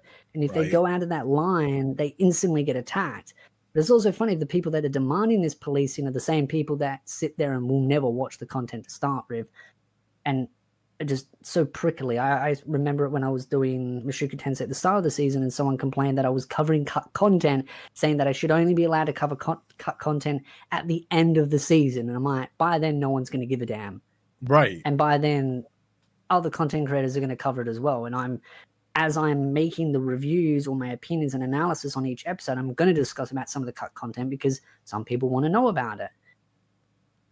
That's just how it works. And most of the time, the anime is not going to go back and delve into that kind of stuff. You can kind of tell straight away if it's going to be permanently cut or not. So, yeah, it's just one of those where it refers back to Rudy's behavior. And I feel like there's a bit of tone deaf, or just, I don't know if that's the right word to put, just some parts of the community are very emotionless when they see something like Rudy's trauma, and I'm just like, oh, well, that doesn't matter. And then at the same time with content creators, it's like, I sometimes feel like some people just don't realize that we are human. And I like the way Mushoku Tensei tries to show that human element, but it also shows that some people just don't care about that human element as well, and kind of mock those kind of traumas that people do go through. So kind of just wrap it up into a point in itself. My thing is, like, for example, one day I hope that Chibi comes on stream with us. Would be fun. But number two, it's the amount of hate that in policing that does come towards us is wild. Like, I've seen many people target, like, you know, you and being like, the cut content stuff. I remember that like it was yesterday, where it was like, come on, guys, come on. I also get random states of mind where it's like, hey, you shouldn't be delving into, like, trying to police content, what I can and can't say, or what I can and can't analyze. Like, what the fuck? Like, no, like, people just forget that, like, we are human beings, and like, we're not some, like, for example, if you guys were to see me out and about, I'd probably be like, hey, want to get a beer? Like, I honestly, like, if you're of age, of course. If not, it's like, hey, want to get a soda? Like, I'm not an individual that's going to come off like holier than thou. Espy is not as well. I can tell you that, like, just for a fact. He's such a cool dude. But, like, a lot of people have this expectation that we're just behind the screen. Like, we don't care about others. We don't care. Like, if we read the comments, oh, we're reading the comments and we're taking things too seriously if we respond. If we don't read it, oh, we don't care enough about the comments. Or it's like a lose-lose no matter what. Like, it's rough. It is rough. Ed, it goes against the narrative, Ed. Free ticket to the gulag. Yeah. So, jumping back into this episode, I do have a question for you. She said Orsted will come for you. She didn't say it in a bad way. Are we about to see an Orsted and Rudy team up against, like, Man God here? Is that what we're going for? You sure they're going to team up, Riv? I'm just making the assumption here. I was like, they might. So, another thing is, Orsted's not particularly happy with the Man God, and Rudy's kind of working with the Man God. So what would make Rudy join the dark side? The ones with the cookies. You say the dark side. I think they're the enlightened side. I think the Man God, like, fucked up royally in this world. Or he must have done something horrible in this world, clearly. I think Rudy is the one that has access to the Man God. Or can have access to the Man God, which is what Orsted needs. Either that or finding a way to kill him. Has to be one or the other. But it works both ways, though. If Rudy has access to the Man God, then the Man God has access to Rudy. And if Rudy wants to get away from the Man God, how's he going to do that if the Man God has access to him? I mean, You need a pretty powerful friend to help him. True, you would need a pretty powerful friend. I'm like, where are you going with this, SB? Where are you going with this? You want me to really mess with your head now? Sure, go ahead. Blow me away. This has something to do with a rat. No! You have no idea. What the fuck does that mean? The rat reappears. This has something to do with the rat. The rat. Does it have something to do with the weird crystals that she had as well, or no? Now I'm so fucking confused, SB. You had me all over the place. This is why I love this episode, because there's so many hints in there, but you have no idea how they all intertwine together. But when it happens, you're just going to be like, oh no. Oh no. Because I'm like, I looked at everything that was like showcased, the books, the scorpion, all the random things in there, and I have zero fucking clue, like zero idea of what it all symbolizes. So, what? that rat, man, that rat is going to haunt you for so long. It's a killer of a clue.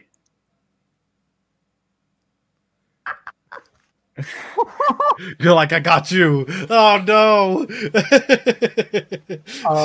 As soon as I saw that hint in that episode, I was like, my head just started spinning. I was like, oh, this is so much fun. I can have revenge. This rat is just mwah. Is it a gray rat? A just gray rat? Just a rat. Because I'm over here. Guess SB. Yeah, I know that's gonna be on my mind the entire fucking week. I'm gonna have to rewatch this episode just so you know, like at some point, because that's what the fuck does a rat have to do with SB? And the chat knows you'll never be able to guess it. You'd have to really do some magic to guess what the rat means, because there's no other hint. It's such an out of the box hint. But it's so pivotal. It is so pivotal to the story. That, well, not specifically that, just a rat. The hint, the rat. Yeah, this is going to stay in my mind the entire fucking week. What does a rat have to do with this? Feel to live I love chat. They're like, how does it feel to live rent-free in its mind? The entire week, like... Shit like this eats me up alive, SB. It's like I'm like, have we seen a rat before? Where has a rat come up? Like, I say a week because I know by next week he'll like point something else out and like my mind's gonna like spiral into that one. Me estás dando un ataque recordando la rata. Oh, so it is something. Season 3 maybe. Is that what you guys are saying? Chat. Don't give it too much away. I was thinking about saying it. It will be a season 3 thing, but the rat. It's a killer clue. Oh man.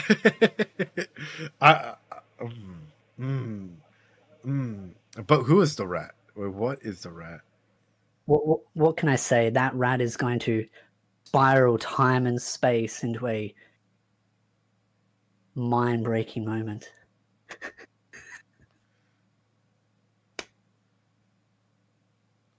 Say that one more time. That rat is going to what time and space? It's going to break time and space. Everyone in the light novel knows exactly what I'm saying, but those that have only watched the anime have no freaking clue what it means. It makes no sense. Time, space, rat.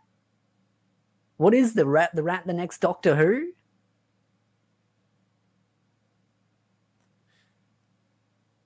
Or maybe the rat's an assassin. Bro, I've I'm like, is Rudy gonna go back in time? Is this what you're saying? Is a rat gonna go back in time? What the fuck are you saying, brother? I am flabbergasted. I don't know. I thanks so much for the sub, Lord Sarov, but like I don't know.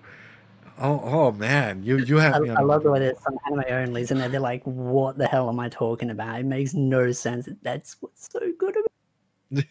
It makes no sense. But anyway, so I guess I'm gonna have to, I guess I'm gonna have to keep a journal on the rat then and try and figure out what you're trying to aim at later on, because that's a oof. The rat goes back in time to save Zenith, the mother of the savior. Wait, what? Yeah, all the light novel readers I are wish staying I was quiet. that rat. You wish you were the rat?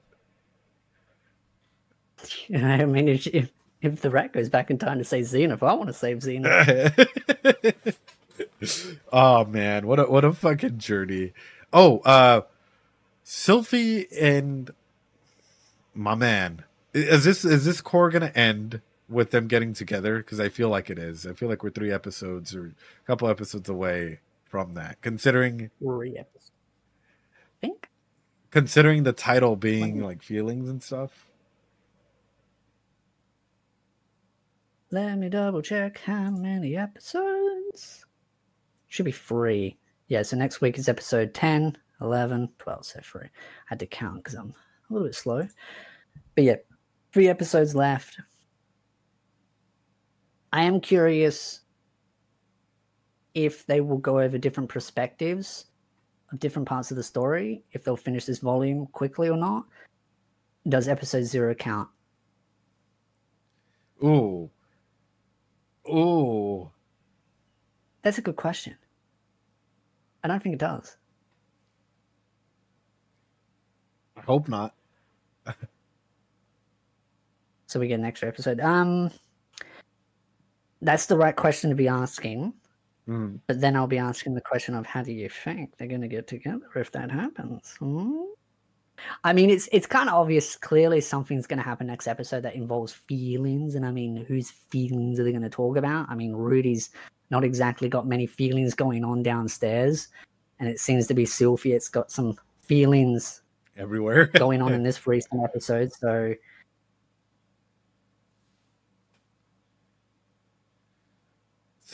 okay. And the princess is kind of having a hands-off approach as well. So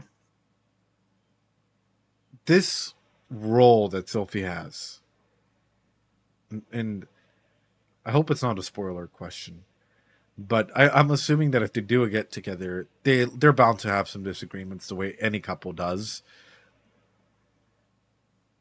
Is Sylphie a runner? In what way a runner? Say that her and Rudy were to have a major disagreement. Would she put on this mask of fits again and like go back into this mask of hiding her feelings type of thing?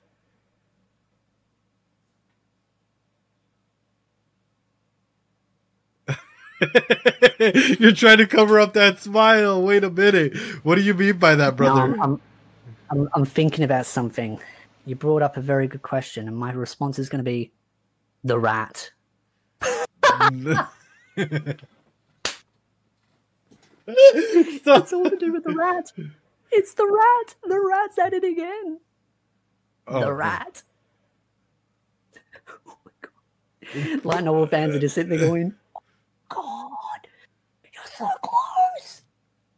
The rat. Everything comes back to the rat. The rat can't keep getting away with this.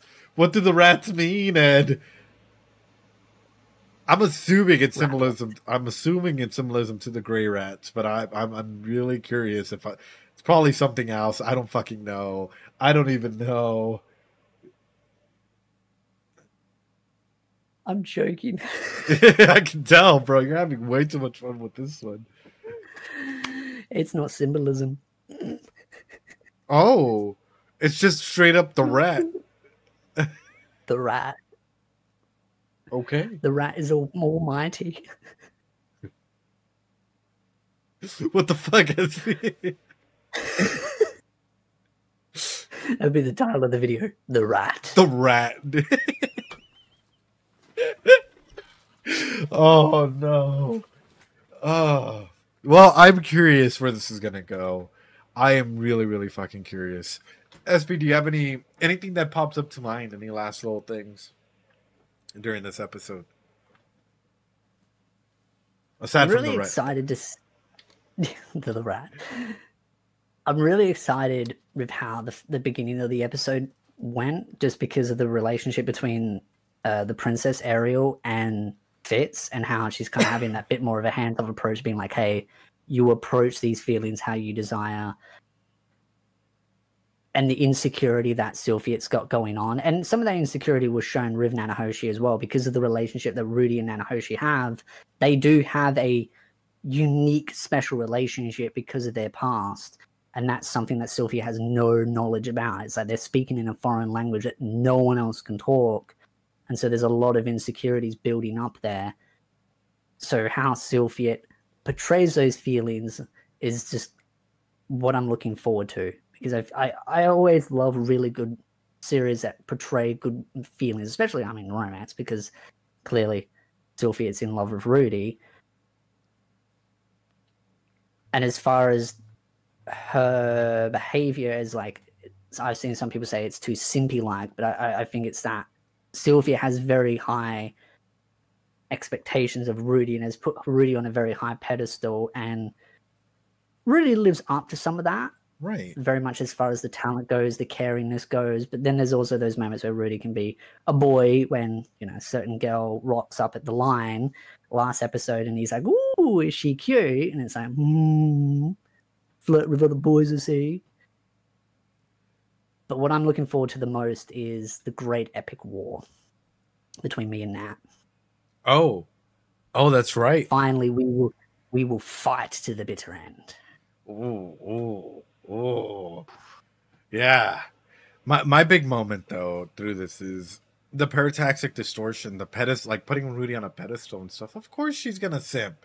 That ain't a bad thing. It happens to everyone. Everyone does it. When you put a hero all the way up here, of course it's gonna look simpish to people, but that's because you've already held them on such high regards that it's hard to see the red flags, right? I really liked just seeing the little interactions, the spacing, the animation at the very beginning was very, very like nice to see the attention to detail that they gave, like purposefully allowing like Sophie to look at, you know, the dog putting the meat in Rudius's face, or like her taking a couple steps back to just look at what's happening, and you know, all of these small interactions that they could have just skipped. Realistically speaking, they could have put something else in there, but yet they decided to showcase like Sophie is starting to feel like someone can come through and be Mr. Steal Your Man and steal her man from underneath her, like, you know, approach if she's not careful. So I have a feeling that like this is just like the environment, the world is pushing her to confess her feelings or pushing her to get closer to Rudius. Does Rudius? But then it comes down to a question of how does she confess it? Is it just going to be a normal confession, or is there going to be something special? And now realizing what happens in the next, couple of chapters of the light novels, they're going to need these 3 episodes, because there's some pretty good stuff that's going to happen. I think you're going to have a lot of fun dissecting some of the stuff that's going to happen. Ooh. My thing is, There's some... it depends on what way they want to go with it, right? Like in terms of confession, like are they gonna do it like stay like, you know, give this meaning by, I don't know, making it like I like you, like daisuki desu or something, like just straight up? Is it gonna be like a rainy day, a snowy day, a sunny filled day? Are they gonna be caved in together? Like, hey, you know what? Like, let's spend time together in the library, and we'll go ahead and have this conversation. There's 101 different ways that this can go in. Chat. You're talking about there should be a poll for who's best girl. I actually made a poll last night when the episode dropped of who's best girl. I've been doing it throughout the season just to see the shift and the change of, like, for example, at the start of this season, Fitz was really low on the rank. Fitz is basically borderline Roxy and Eris. And I did also put Nanahoshi in there, so I'll leave a link in the chat if you want to contribute towards the poll. That way we can get a bigger demographic of numbers of who wants to add, and that way we can get a better ideal. Because I added Nanahoshi because I knew a bunch of people would ask for Nanahoshi as well. So Also, right now, Eris is in the lead, then it's Roxy, then it's Fitz, and then it's Nanahoshi. Also, I guess I should announce this, right? Which is by next year, I think, because I'm still fixing up some stuff. I'm doing a research paper, and I'm kind of curious if people in the Mushoku Tensei community and all the other communities out there would be interested in. It's in regards to parasocial attachments and anime, and like how it affects a person's mental health. So, i.e., how we get attached to anime, whether that has an impact on your mental health, whether it's depression, anxiety, whatnot. So I'll be throwing that up as soon as I get all the approvals and stuff that I need, and it'll be going up. The more people that participate in this, the more that we can validate anime as a serious form that psychology and sociology should actually take a look at in its forms. I'm just throwing this out there so you guys are aware of it, that it is coming, that it is important. And also, guys, make sure to follow SB. Show him all that love and support outside of the Discord. We already love him. He is family. That's totally fine, Ikaros. Even if you have previous mental health disorders, it's A-okay. The main concept of this is to see the parasocial attachment, not so much about the previous disorders. But yes, go show some love and support to SB2, all of his channels, because, man, I can't tell you enough. He's literally, like, one of my closest friends. I love him to death. Like, y'all don't understand. Like, he truly is someone that's very, very impactful, and someone that I'm pretty sure he knows that our Discord loves him, our community loves him, and and that I personally adore the living heck out of him. Yeah, Rat One. Rat One. That's gonna haunt you for a while now. I'd be like, that rat. Yeah, you're in my head. You're living rent free now. With that, though, any final words, SB? Can't wait for these next episodes. I say that with every episode, but it's building up to some really good stuff. Right. And then we've got to wait 6 months. 6 months? Because shit. Yeah, got to wait 6 months for the second core. And the second core is just... This core is really good. Like, I love this core because of some of the stuff that's delved into. But the next core makes this core look like child's play. Oh. Now you have, like... It really does. It takes an absolute piss on this core. And I love this core. But the next core is just... Emotionally, it will break you. I am ready. I want to be broken by USB. I want you to just ride me. Not like that. Hold on. Ride my heart. No. No. I want you to ride my broken heart. Oh, God. Oh, God. No.